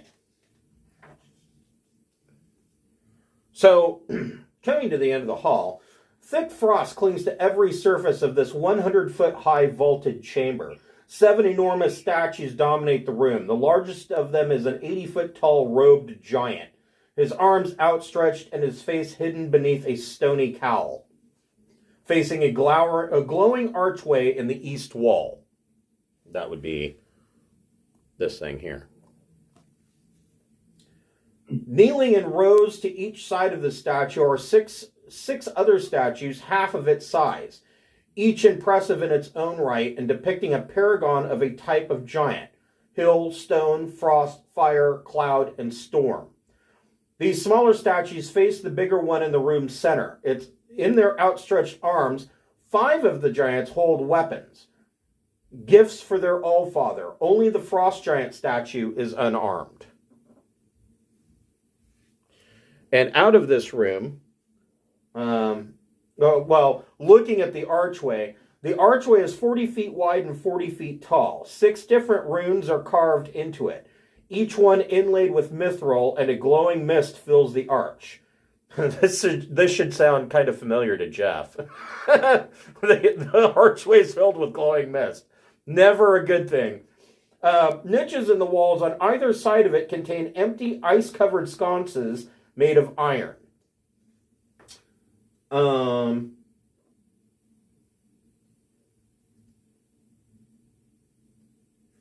Let me double check something. I don't know if I have a picture of these runes.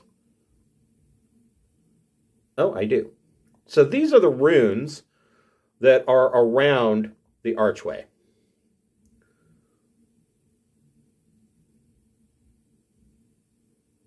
Cool. From this room, you see 2 sets of double doors leading to the south, and they're 30 feet tall double doors made of granite.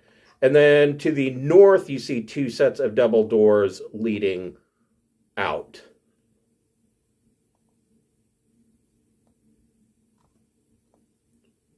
And that's all that's in this room.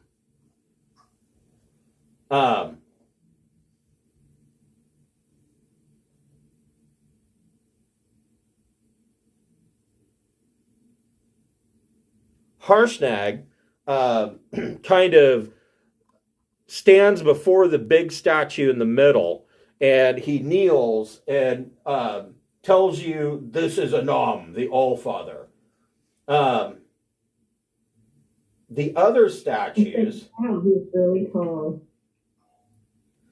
The other statues he points out, and he says, let's see here. This statue is Grolantor, the god of the hill giants.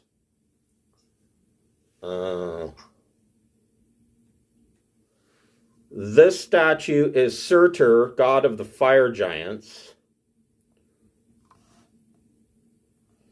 This is Memnor, god of the cloud giants.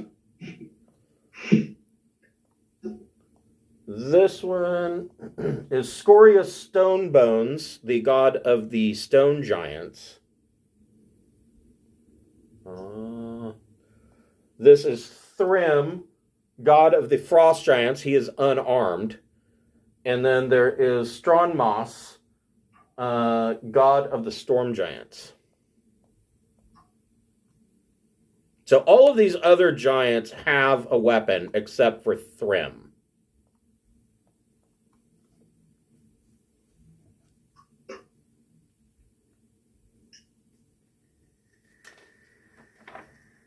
What would you guys like to do? Why doesn't that guy have a weapon? That is a good question. Is it? I thought it would. I assumed it's because he that one won the ordning or something, so maybe they wouldn't need it. I don't know. What does our giant friend think of the one not having a weapon? He is not sure. He does say that all of the statues he would think would have a weapon. He does tell you that the frost giant should have a great axe, but he's not sure why it's missing. Or a missing giant axe. Check under the couch. Yeah. Check there. Maybe it fell into the couch cushions. Yeah. Sounds logical. Happens to me all the time. Wait, does somebody know that locate object spell? Because if we know what it's supposed to be and about how big it is, maybe you can picture it. Or do you have to have seen it before? Just an idea, throwing it out there. If somebody has that spell. If not, then ignore me. And we'll just pick a direction to go. Yeah, locate object could work. In fact, didn't you guys get a magic item that gives you locate object? Oh, you're right. Yeah, we did. We did.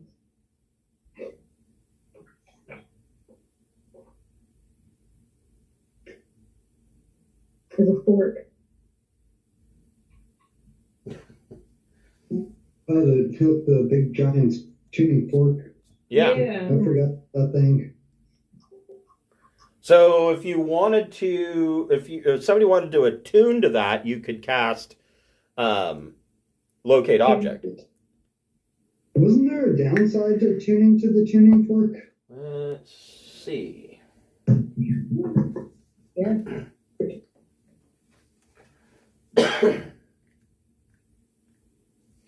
I mean, maybe.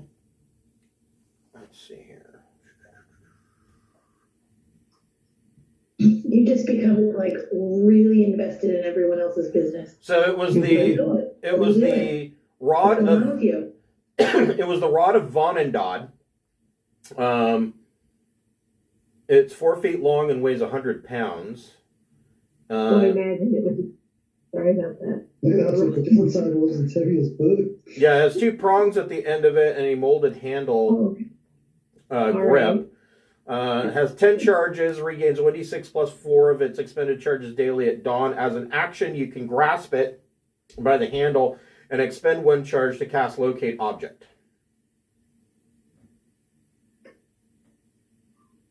If none of us want it, would Harshnag want it? Harshnag would take it. I mean, it's sized for him anyways. Last chance, folks. Going once. Okay, good. Sold to the giant guy for free. Okay. Shall we short rest while he's attuning? Yeah, it will require a short rest, so you guys can do whatever you would like to do during a short rest. I don't think anybody even got hit, so. Nope, I can reset a couple of my wizard spells. Yeah. If Weeben wants to try and do a survival check, you can see if you can forage any herbs or whatnot. Hey, if there's herbs to be foraged, Steve wants in on finding herbs. I'm sure Steve does. Steve the Herb Devil. Around here, right? I think. Man, this is some dirt herbs. Weeben, are you making a survival check? Sure, why not? 11 plus 2, 13. I would say that Weeben has found some mosses and lichen. Very few, though. You could, if you want to make a nature check, a DC 15 nature check, you can possibly make 1 healing potion. I don't know if I have the means to make a healing potion.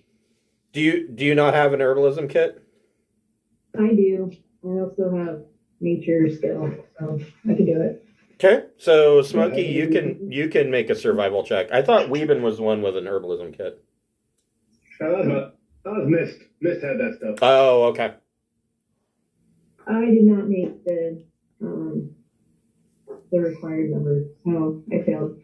So Weeben found some. If you want to make a DC 15 nature check, Smokey, you can possibly make a healing potion. Yeah, I did. I rolled less than 15. So. Oh, okay. So the hour goes by, and you see Harshnag he was sitting cross-legged as he's fiddling around with this rod. And he gets up and he strikes the fork on the ground, and everybody can hear this gong. And he turns to... Let's see here. He turns to the southern doors, and he says, the axe is this way, and heads on down to the southern doors.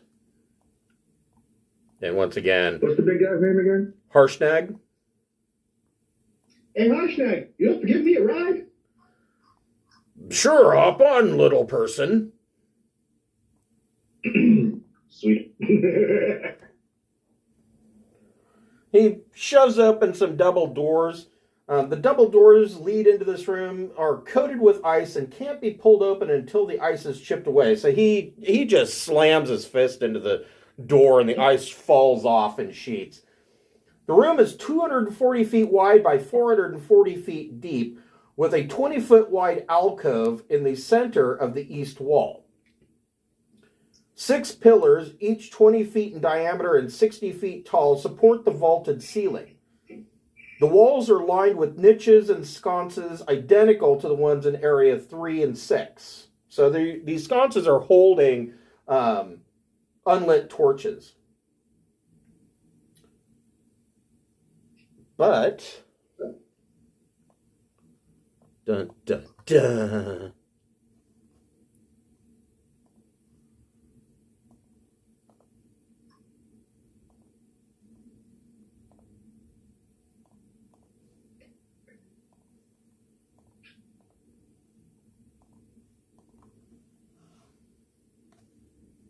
Creepy crawly slug.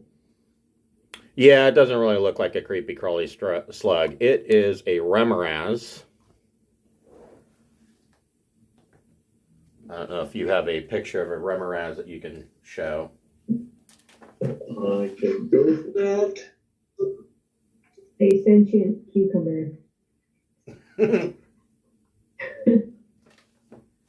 that's why cats are always jumping when they see cucumbers. They're afraid they're sentient. They know.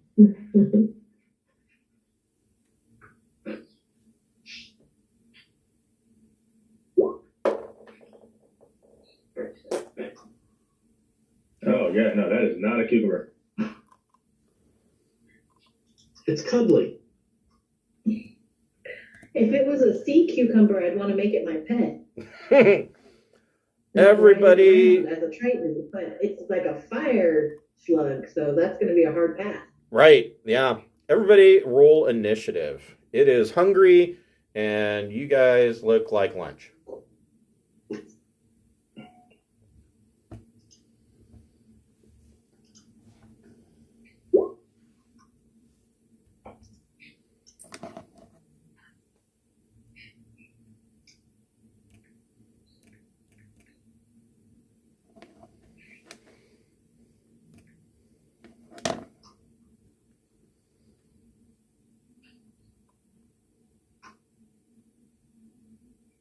Wow, Smokey with the 22. Between Weeben and Steve, which one wants to go first? Weeben can go first. Okay. All right, I'll go first.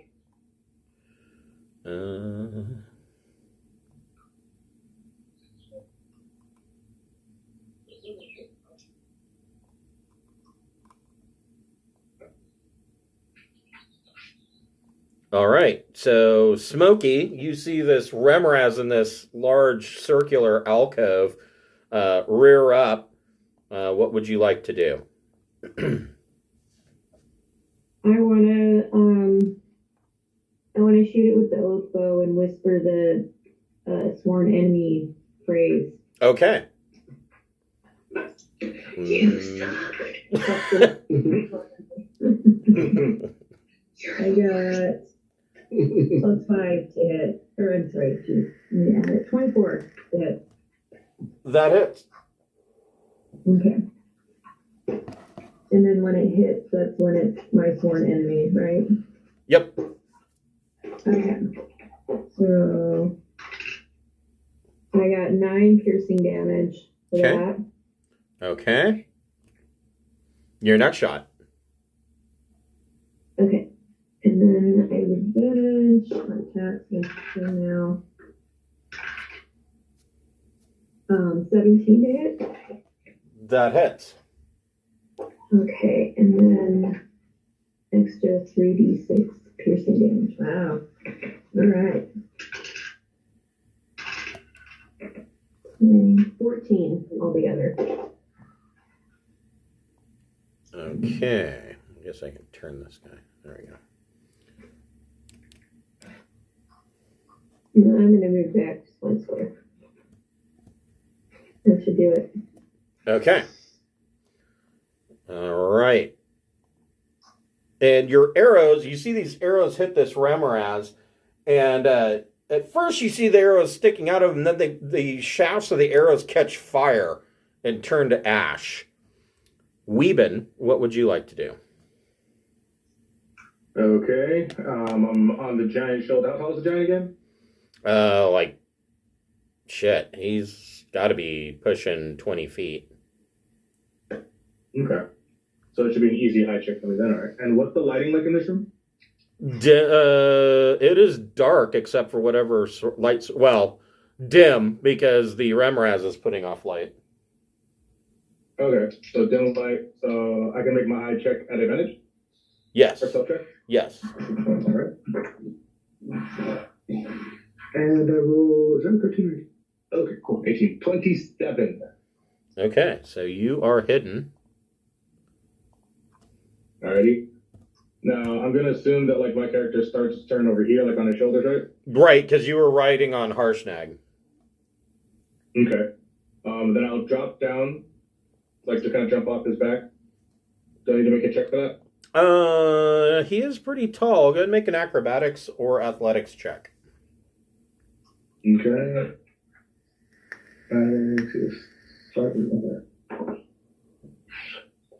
22? Yeah, no problem. You jump off and kind of tuck and roll, and you can go about your business. Okay. Alrighty. And with movement, then I'm going to go under this giant person's table that I think. Okay. That's what this is. Yep, that is exactly what that is. Alrighty. And I'm going to stay hidden instead of attacking first right away. Okay. And what is that thing called? Dodge. I'm taking dodge action just in case anything comes flying my way. Okay. So I'm going to give you the ninja mask as you are stealthed. Steve the Devil. Stupid giant with big proportions. Steve the Devil, what would you like to do? I was on phone call, so I missed. We're fighting the Raz thing. Are these squares still 20 feet, or are they back to 5 feet? They are still, I'm going to change. They are technically still 20 feet, but I'm going to change the scale because 20 feet is just too hard to calculate.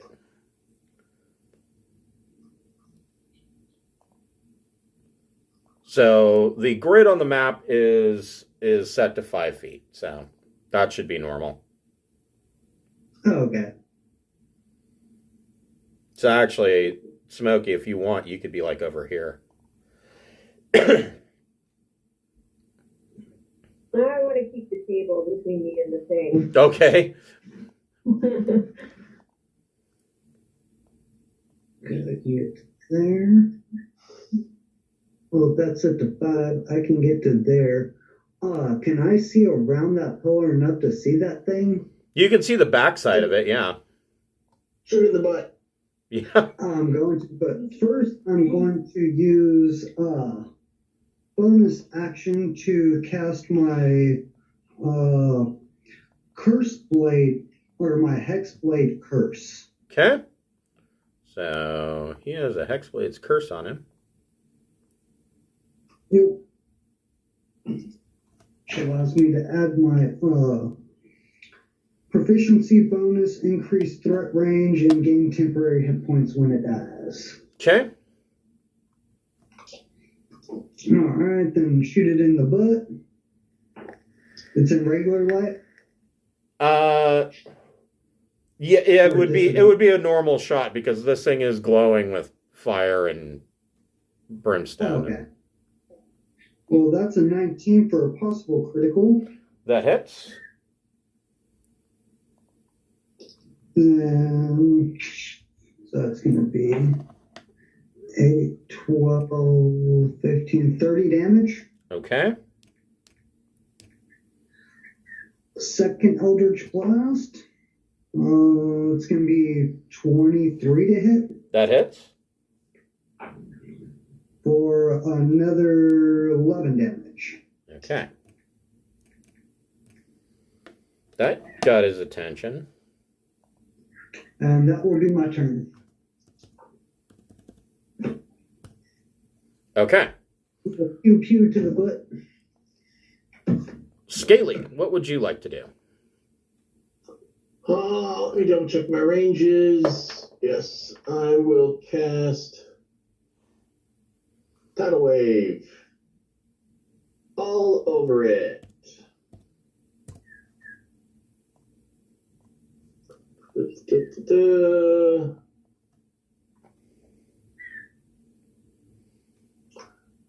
Dex DC 15 for 16 points, depending on his roll.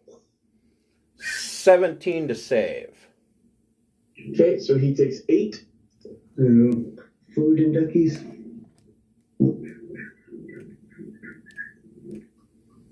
Okay. And while I'm still 50 feet above the ground, I will move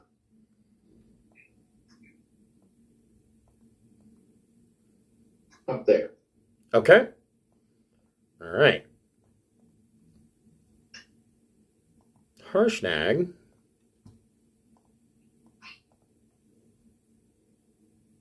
can actually walk right under me if he wants to. Yeah, I'm pretty high off the deck.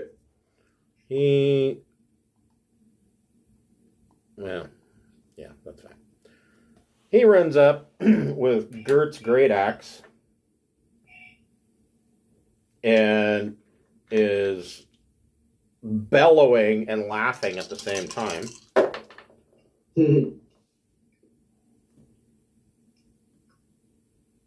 And he hits with exactly a 17.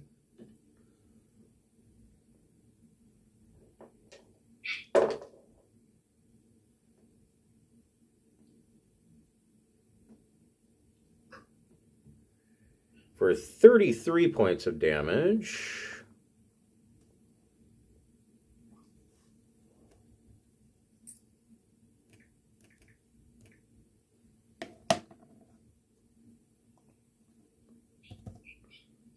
And his second attack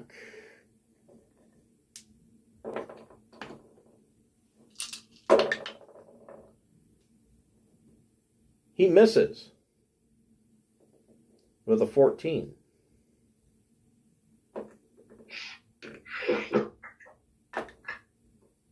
All right. Cleitaris, what would you like to do?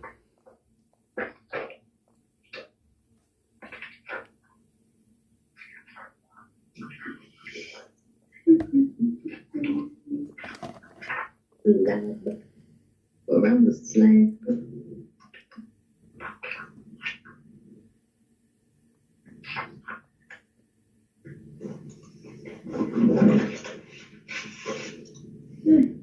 I guess I will run my happy ass over here. Okay. So it looks like you did a dash to get there. What was that? So it looks like you did a dash to get there. Yeah. Anything with a bonus action? Like you Nah. want. Okay. Zinquinol, what would you like to do?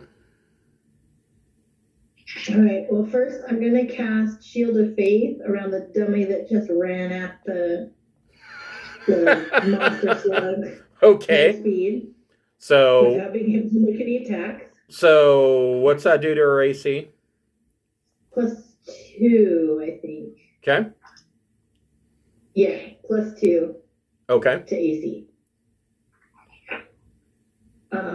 And also mutter something under my breath about it being dumb, but you know. whatever. In Warhammer Fantasy roleplay, there was actually a psychosis for that. It's called heroic idiocy. Okay, and then I'm gonna move right here, Okay. and then I don't know if I've been reading spiritual weapon incorrectly. Is it casting an action and using it a bonus action? Because I feel like I've been doing that wrong Let me take a look. in a way that has led to been in my favor, and so I'm not sure. Oh no, it says casting time is a bonus action.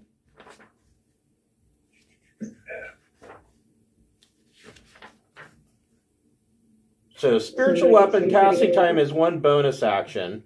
And then I use it next time? That's the part I'm not sure of. Yeah, when you cast a spell, you can make a melee spell attack against a creature within 5 feet of the weapon. On a hit, the target takes force damage. As a bonus action on your turn, you can move the weapon up to 20 feet and repeat the attack against the creature. So, as a bonus action, you make an attack or move it, or both, really. Okay, so I'm going to cast spiritual weapon as my bonus action. Okay, let me throw a wrench on him. There we go. Because it should be just within range. Yeah, because it's 60 feet.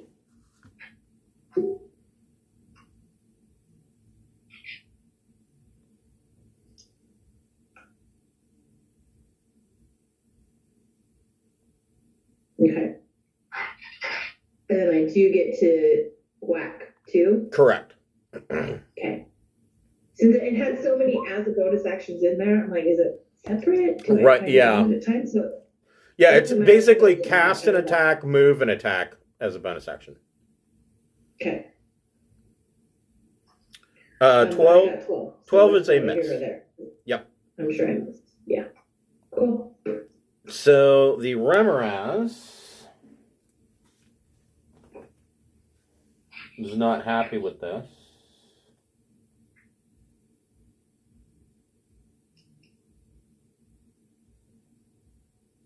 So first of all,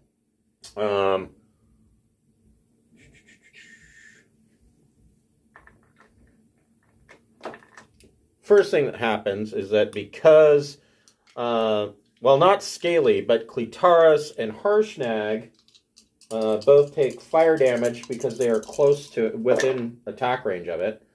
8, 9, 10, 11. So they both take 11 points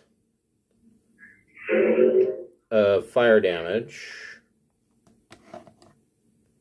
And actually, hold on. Harshnag didn't spend his hit dice, so hold on.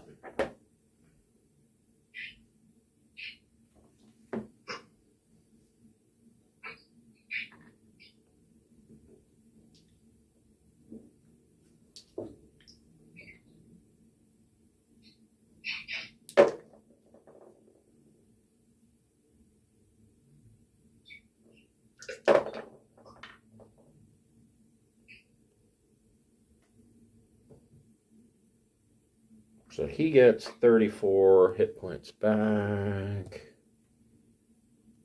And then he will take 11.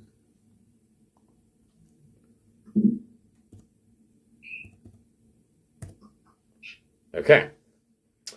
And then the Remoraz is going to make a bite attack on clitoris, because everybody likes to bite the clitoris.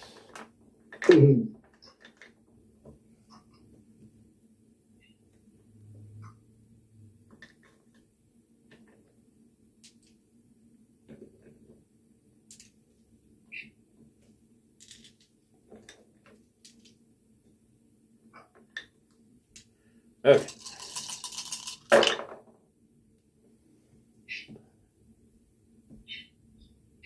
Soft 20 to hit. Miss with that fancy shield. Okay. So the Remoraz comes down with its fiery maw and tries to bite Clitaris and misses. Bounces off of her shield. Smokey, what would you like to do?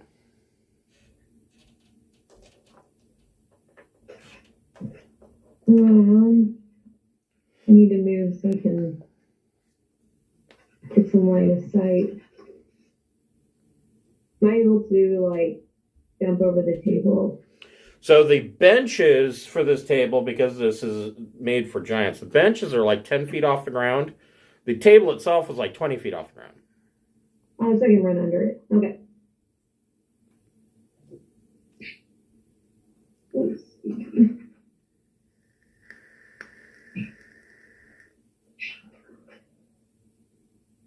Okay, I should be able to shoot part of it now. Yep. Okay.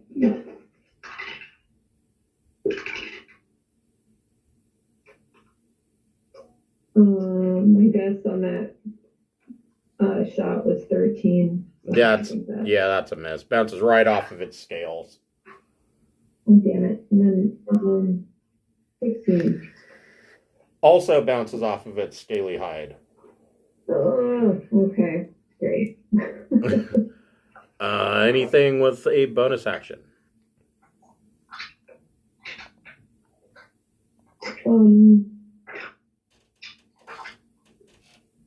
Maybe I'll cast Zephyr Strike.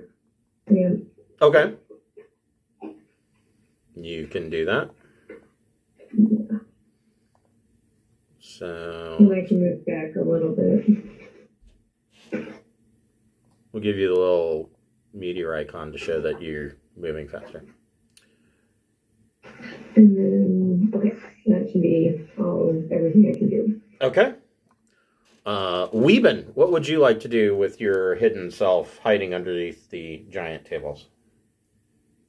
Alright, I will dash like across this table area and then over to here. Okay.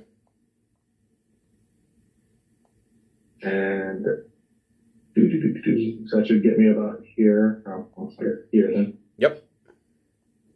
And you're still hidden. And you can dash as a bonus action. Right. So I will shoot an arrow at it from cover. Okay.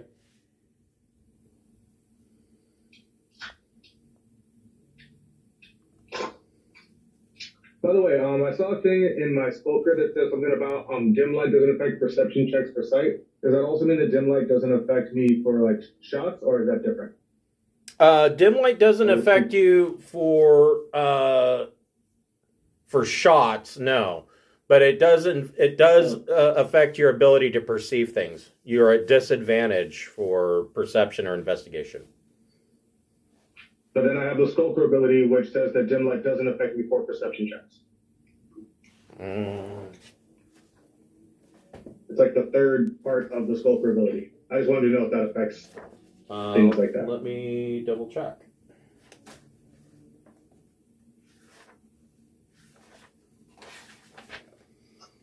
Let's see here.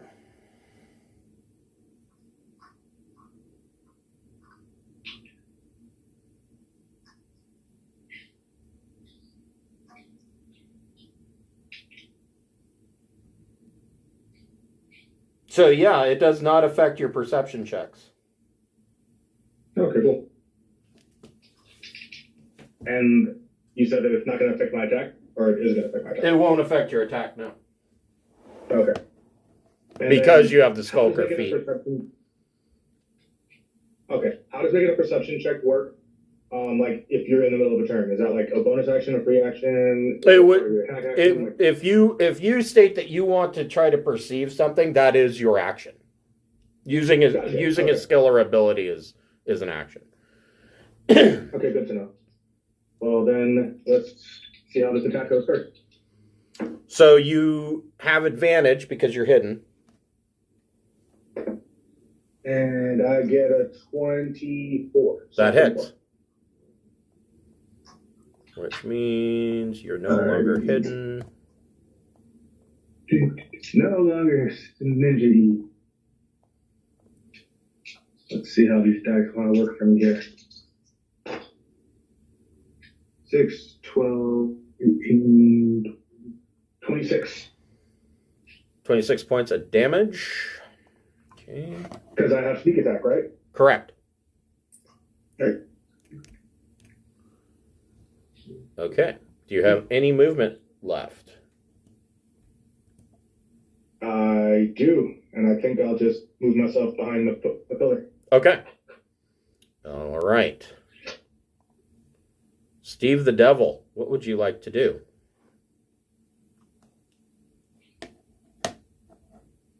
Oh, let's see, so much has changed. What's the distance back?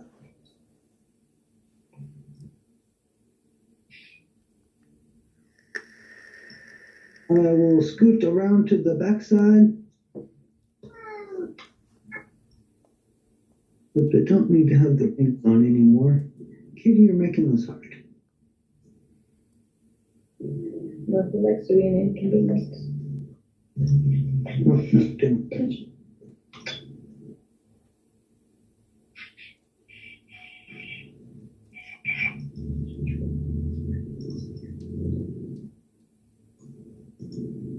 Oh, there we go. All the symbols are taken off. All right, so I will scoot around to that side, and I will. Actually, I can be a little further away. So I got my pole arm.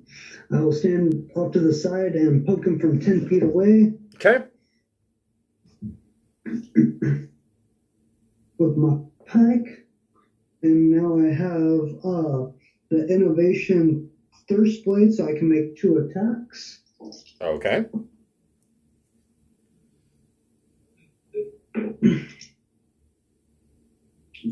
22. That hits.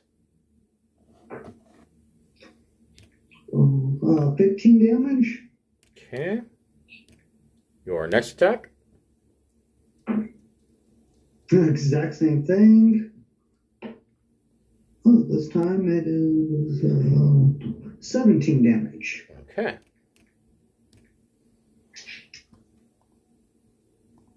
And that is Steve's turn. Okay. Scaly, what would you like to do? I will bonus action for a magic rock and throw a said magic rock. Okay. You can throw 3 of them.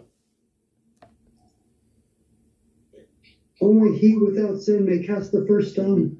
The That's 15 hit. That is a miss. Second one. Soft 20 to hit. That one does some damage. 5 whole whopping points. Third one. 12 is probably a miss. So, Nope. woo! Bounces off his hide.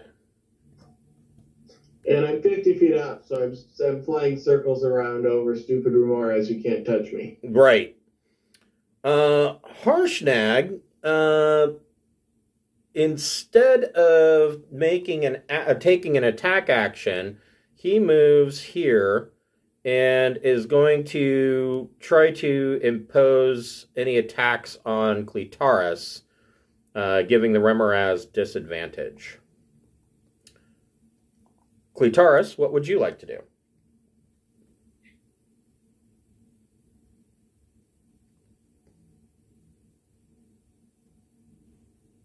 I'm going to raise my fist for glory for the giant guy who's helping me out here. And then we are going to smooch the rumor mouse. Okay. Moods are encouraged. So are you going to throw a bonus action smite spell on top of all that? Smells don't have this.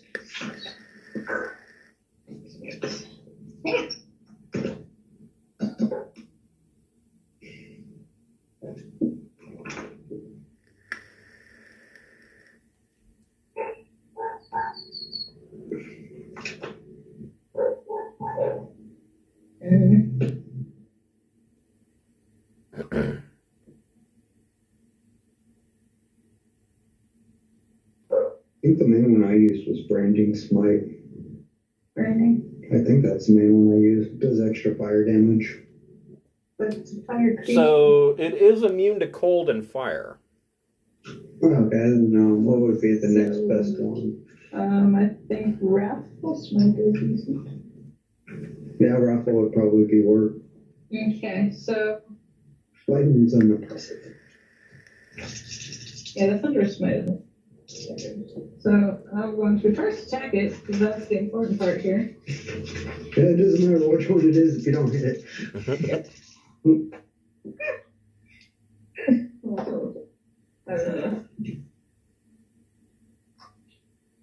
Do I advantage for being a rogue? You don't have advantage, but your sneak attack applies because Harshnag's right there. And isn't it glowy or something? It's giving off enough heat that you can see it, but it's not. Well, that doesn't give you advantage. It does hit. What'd you get? 10. No. How about 12? No. So whatever smite spell you cast is still ready to go on your next turn. Yeah. That's fine. Zinquinol, what would you like to do? I am going to move here. Wait, hold on. I'm going to make it so I can move. I'm going to move like right here. I think that's about as far as I can go. And I'm going to cast Guardian of Faith. Okay. Right here. Okay. What does that spell do? Large spectral guardian appears and hovers for the duration of unoccupied space of my choice. All you see is a gleaming sword and a symbol.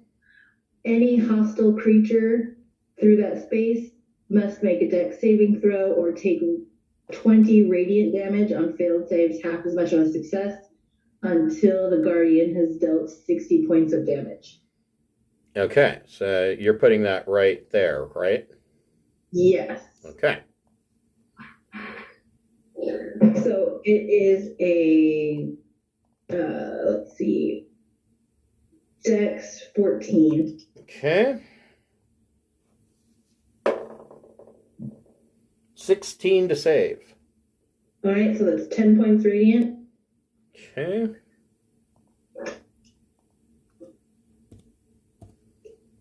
All right. And then I'm going to whack it with my hammer. Yes, go for it.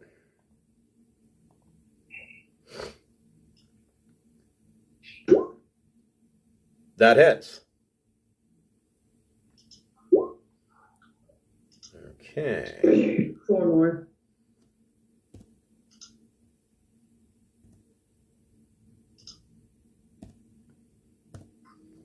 Okay. Ramraz is not looking so hot. The Ramraz is going to try to bite Clitaris again. But Harshnag puts his axe between Clitaris and the Ramraz, making it go at disadvantage.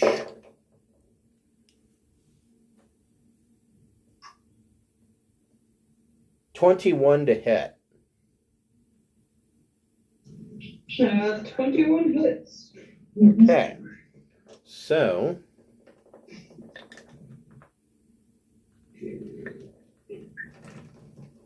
Clitaris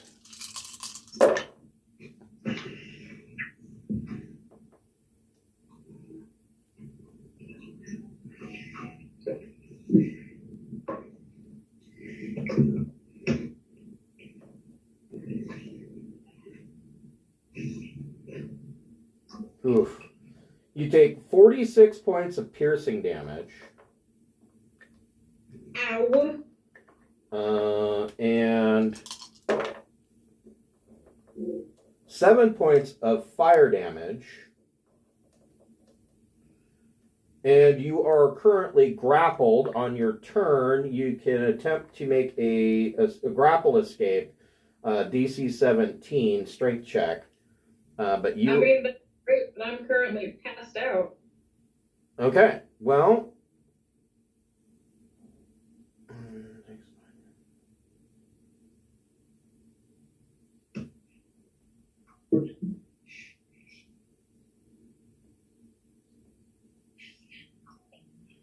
So it swallows you whole. Much. If you were conscious, you would be blinded and restrained. And at the beginning of your turns, you will take 66 acid damage. If the Remoraz takes another 30 points of damage or more in a single turn from a creature inside it, the Remoraz must succeed on DC 15 Constitution saving throw at the end of that turn or throw up the swallowed creature, which will fall prone in a space within 10 feet of the Remoraz. If the Remoraz... It's weird. Am I just in its face? No, it swallowed you. You're in its guts. Oh, ew, gross. If the Remoraz dies, the swallowed creature is no longer restrained by it and can escape from the corpse using 15 feet of movement, exiting prone. So you guys see this Remoraz go down, chomp onto Clitaris, and swallow her whole. Smokey. Don't swallow the clitoris. Wrong thing to swallow. Smokey, what would you like to do? Wow, we should probably do the thing. Whew, holy crap.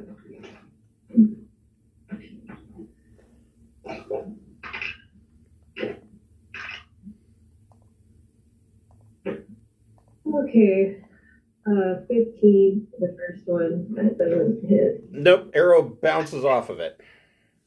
Okay, there we go. 24. That hits. That's where I get. And the Oathbow still considers it your sworn enemy. Let's see.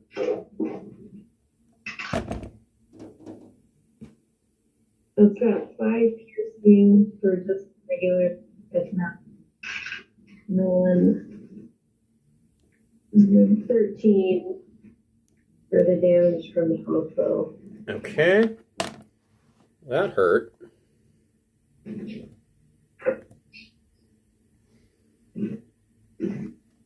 Give me 1 second.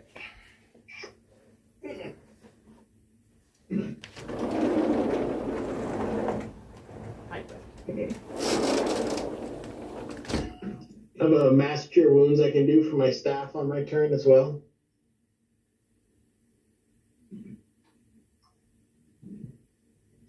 Do you think that you can cure her while she's inside another creature? The language of mass cure wounds does not say line of sight, and it does not say creature you can see. It says creature in the area. Can she burst out of it like a xenomorph baby then? Yeah. I mean, hopefully, otherwise I'm supposed to be Boba Fetted. Well, Oh, she can't make an attempt to escape if she's dead. Yeah. Like, we need to, Get her out first. yeah, I think it's up to us at this point. I don't think she can save herself. That's where the healing comes in. Yeah, but we gotta get to her to heal her. No, that's. that was what we were wondering, if a mass cure can do something inside a creature. I acid resist. So I've got an aura of vitality. Maybe that can be accidentally breathed in and heal. All right. Weeben. Noxious gas healing. Weeben, you could put an end to this. Okay. No I have a pressure. question. With my little fly snake thing, do I have to, if I hold it to go bite the thing, would that be an action, a bonus action, or what? So so you could tell the flying snake to go bite it. The flying snake would make its attack at the end of your turn. Okay. So it would just be something else that I did in addition to my own turn. Correct. Okay, well, then let's see if I can finish this without that. All right. I will attempt to hide again so I can get the advantage on the attack. Okay. I'm going to assume that 28 works. Yeah, you are hidden behind that pillar. Alrighty. Then I will take my little step out from the pillar. Okay. Over to here. And attack. Go for it. Thank goodness for the advantage. And soft 20. That hits. All right, cool. Damage time.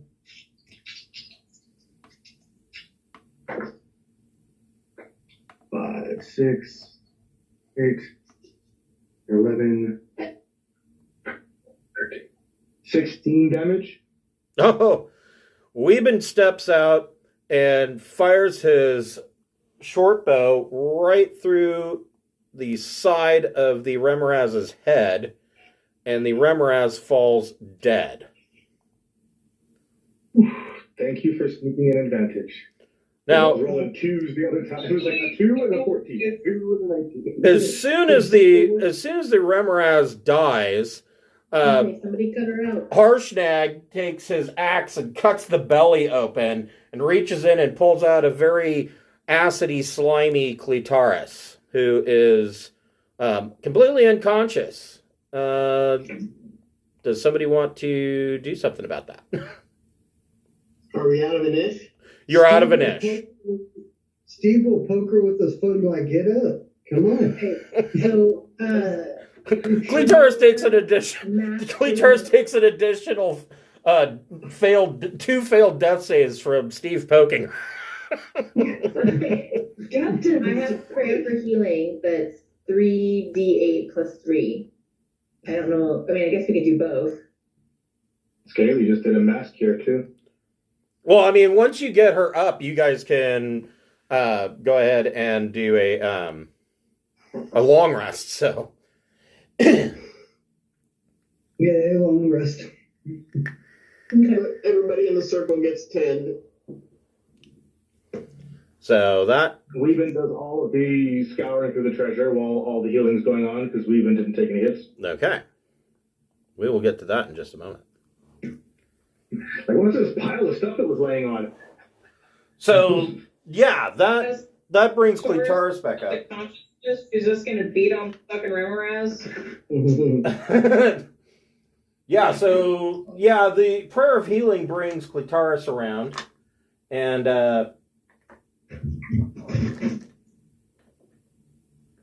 in the treasure,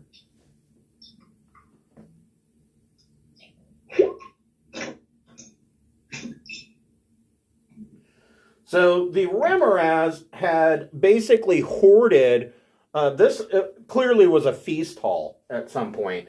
The Remoraz hoarded all of the plates and goblets into its little alcove. They are all made of beaten copper. They're green and black with age. However, Weeben, you do find, leaning up against one of the back slab, like over here, you find a 750-pound steel great axe sized for a frost giant. Guys, look what I found! And as soon as you yell that out, Harshnag looks up and says, I believe that is the axe that we're looking for. And he reaches over and picks this great axe up and proceeds to head out to the central chamber. Let me put you guys all together here.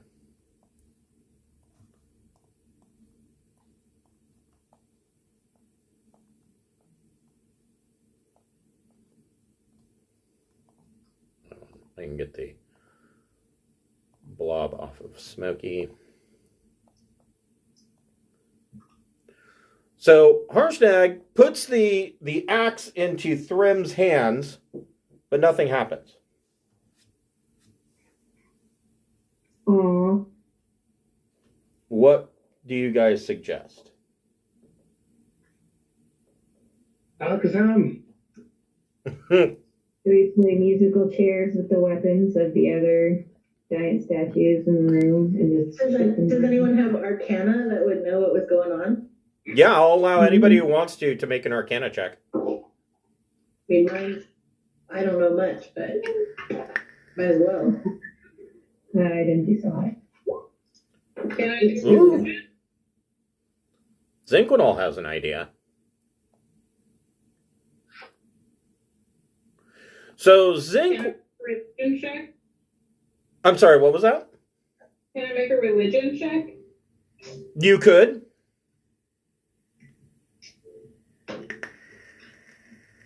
Well, I tried. So you guys I assume you guys complete a long rest. You get your hit points and your spell slots back.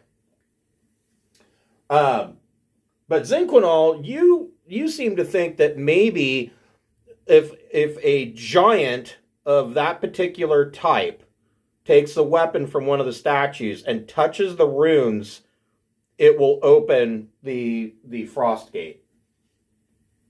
This alcove full of smoky, cold fog. And Harshnag is a frost giant, so.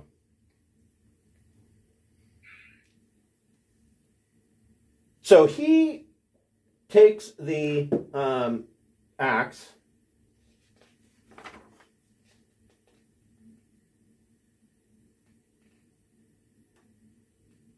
Hold on here.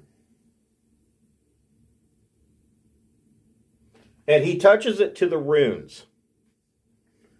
Beyond the thundering archway lies a hexagonal chamber whose walls rise 50 feet before tapering to a 90-foot high apex. Standing in each corner of the room is a life-size statue of a giant holding up a heavy iron lantern with one raised arm. Each type of giant is represented: hill, stone, frost, fire, cloud, and storm.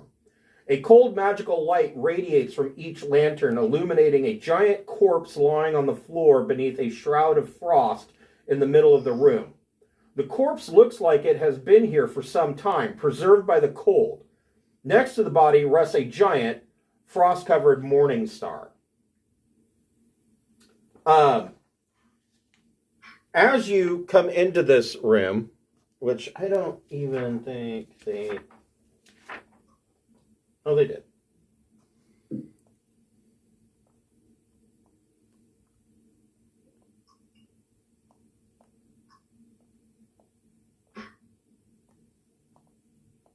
Mm-hmm. As you come into the room, I have a picture for this.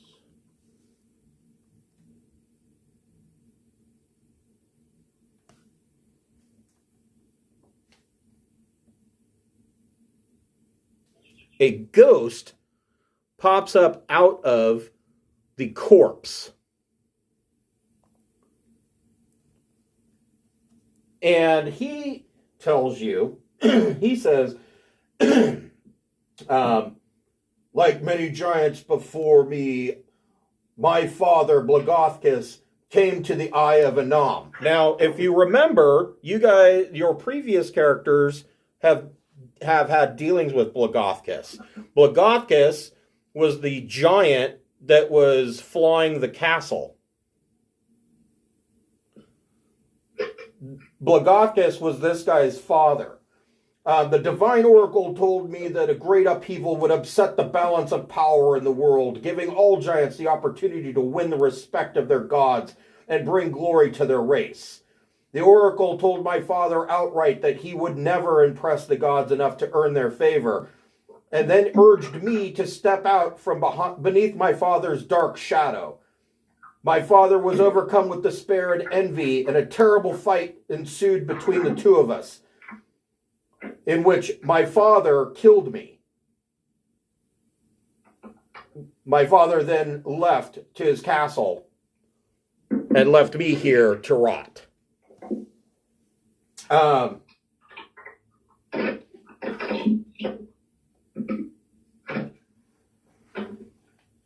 He tells you, etched onto the floor is it's hidden under a thin layer of frost. He tells you that there is a 20-foot diameter mithril inlaid circle inscribed with the king rune and the words in giant, ask your question and know the truth. But you must say it in giant. And he says that when you do that, the oracle will have 6 charges. Any creature in the circle that asks a question receives a truthful answer in giant tongue. Each answer that the oracle gives expends 1 charge and causes one of the 6 lanterns in the room to go out. The oracle will regain all expended charges at dawn, whereupon the lanterns will relight.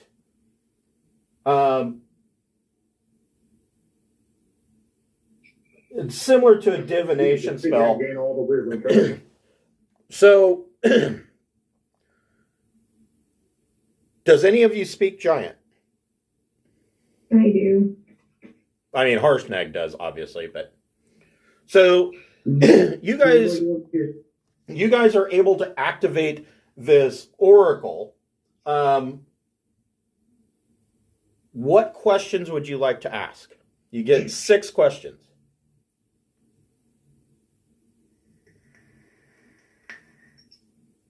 What is the answer to life, the universe, and everything?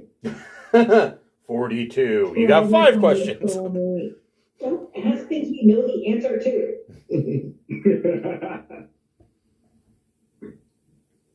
Do you want to be my friend? So, you know a couple of things. You know that King Hecaton of the Storm Giants is missing. Oh, yeah. Let's see. What else? I'm going to ask you, when does Winds of Winter finally come out? Just kidding. That's not my question. Answer shady. Ask again later. Never. You also know that the leader of the Hill Giants in her stronghold named Grudhaug is named Guh. What else? How do we restore whatever the Giants' covenant thing is called? Ordning?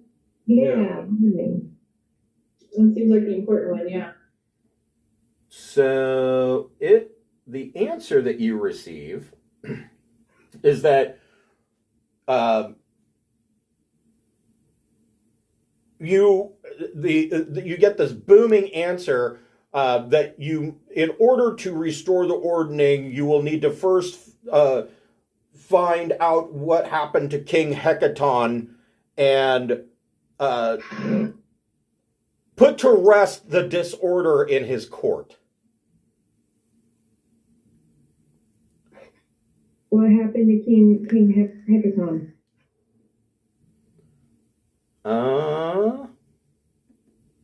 That's true. That's one of our questions. We can find out very easily. Unknown. Oh, boo. Boo. It's an oracle. Unless he's someplace that would be impervious to divination. Are there any better oracles? No, I'm just kidding. Can we speak to your manager? Turn you on again. So the oracle's answer as to what is up with King Hecaton is unknown. His daughter Sarissa rules in his stead.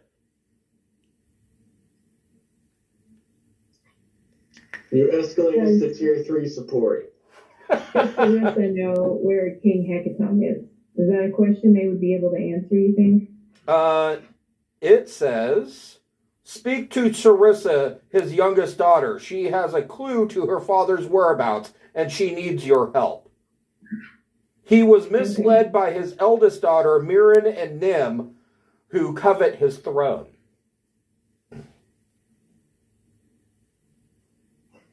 So we got 3 more. To the party, not to the giant thing, I say, do we know where she is? Oh, that's true. I don't think we really know where they are. So where's she at?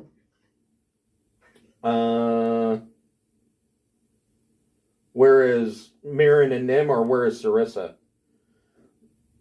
Where's Sarissa? Like, where's the King's castle? You'll need King Hecaton's conch to take you there. The court lies under the sea at the bottom of the ocean. The path you choose here will lead you to it.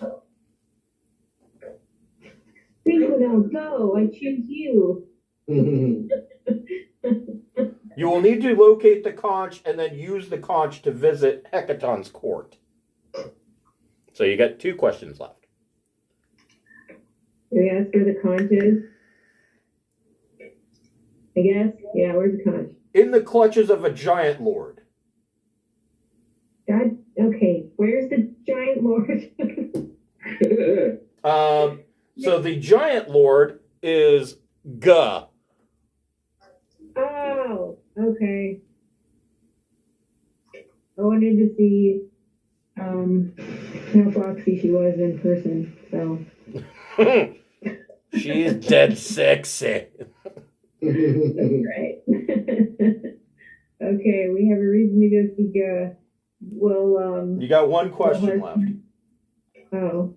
But Are there any treasures in the complex? This is for the party to consider. What about asking if there's treasures we should search for here, or is it time to go? That's a good question. You want to ask if there's any treasure here? Yeah.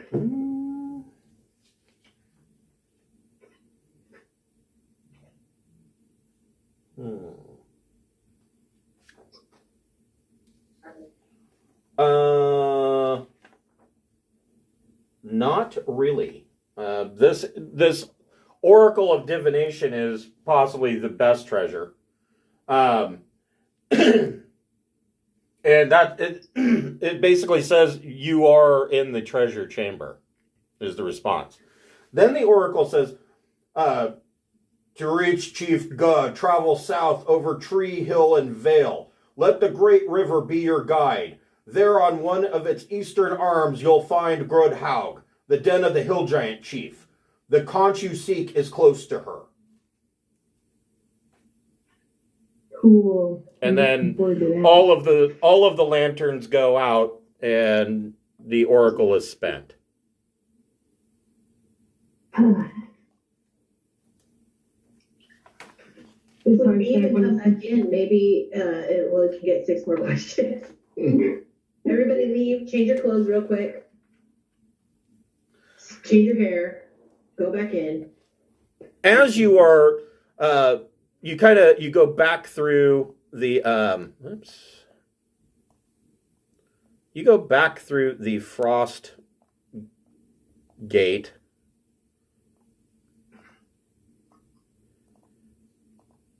And the stones from the top of the building start to rattle. It feels like there's some kind of earthquake going on. And busting through these doors, actually, they bust through the doors to the north, steps out an ancient blue dragon. Oh, shit. So who speaks Draconic? Steve speaks Draconic. Steve and Scaly make, you can make history checks at advantage. That's good, because Steve does not have high history. Same. 18. So 19. you're both kind of in awe because you recognize a rather famous ancient blue dragon steps out. This dragon is known as Imrith. And when this dragon steps out, Harshnag immediately jumps to the forefront and yells back to you guys to run and get out of the Eye of the Allfather. He'll deal with the dragon. But I want his autograph before we go. And as the two of them start to fight, Imrith lets loose with a lightning bolt to the ceiling of this chamber, and rocks start to fall. Everybody make a DC 15 dexterity saving throw. Yeah, shit.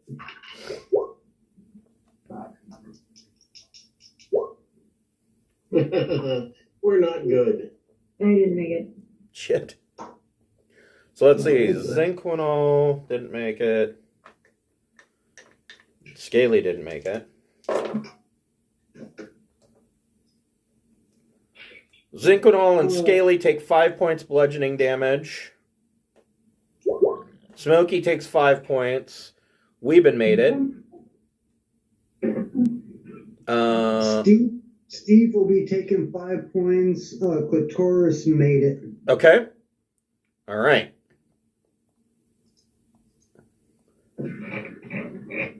And you guys are running out of the building with some knocks on your head from falling rocks. Falling rocks, everybody dies. I just saw that video. I'm done. Everybody dies. And we will pick up what happens next week. Oh, I'm going to go ahead and give you guys your level now. You all get level 8. Cool. Thank you. Sweet. See you next week, guys. Yep, we will return next week at 12 o'clock on Saturday. Thank you guys. Take care. Thank you.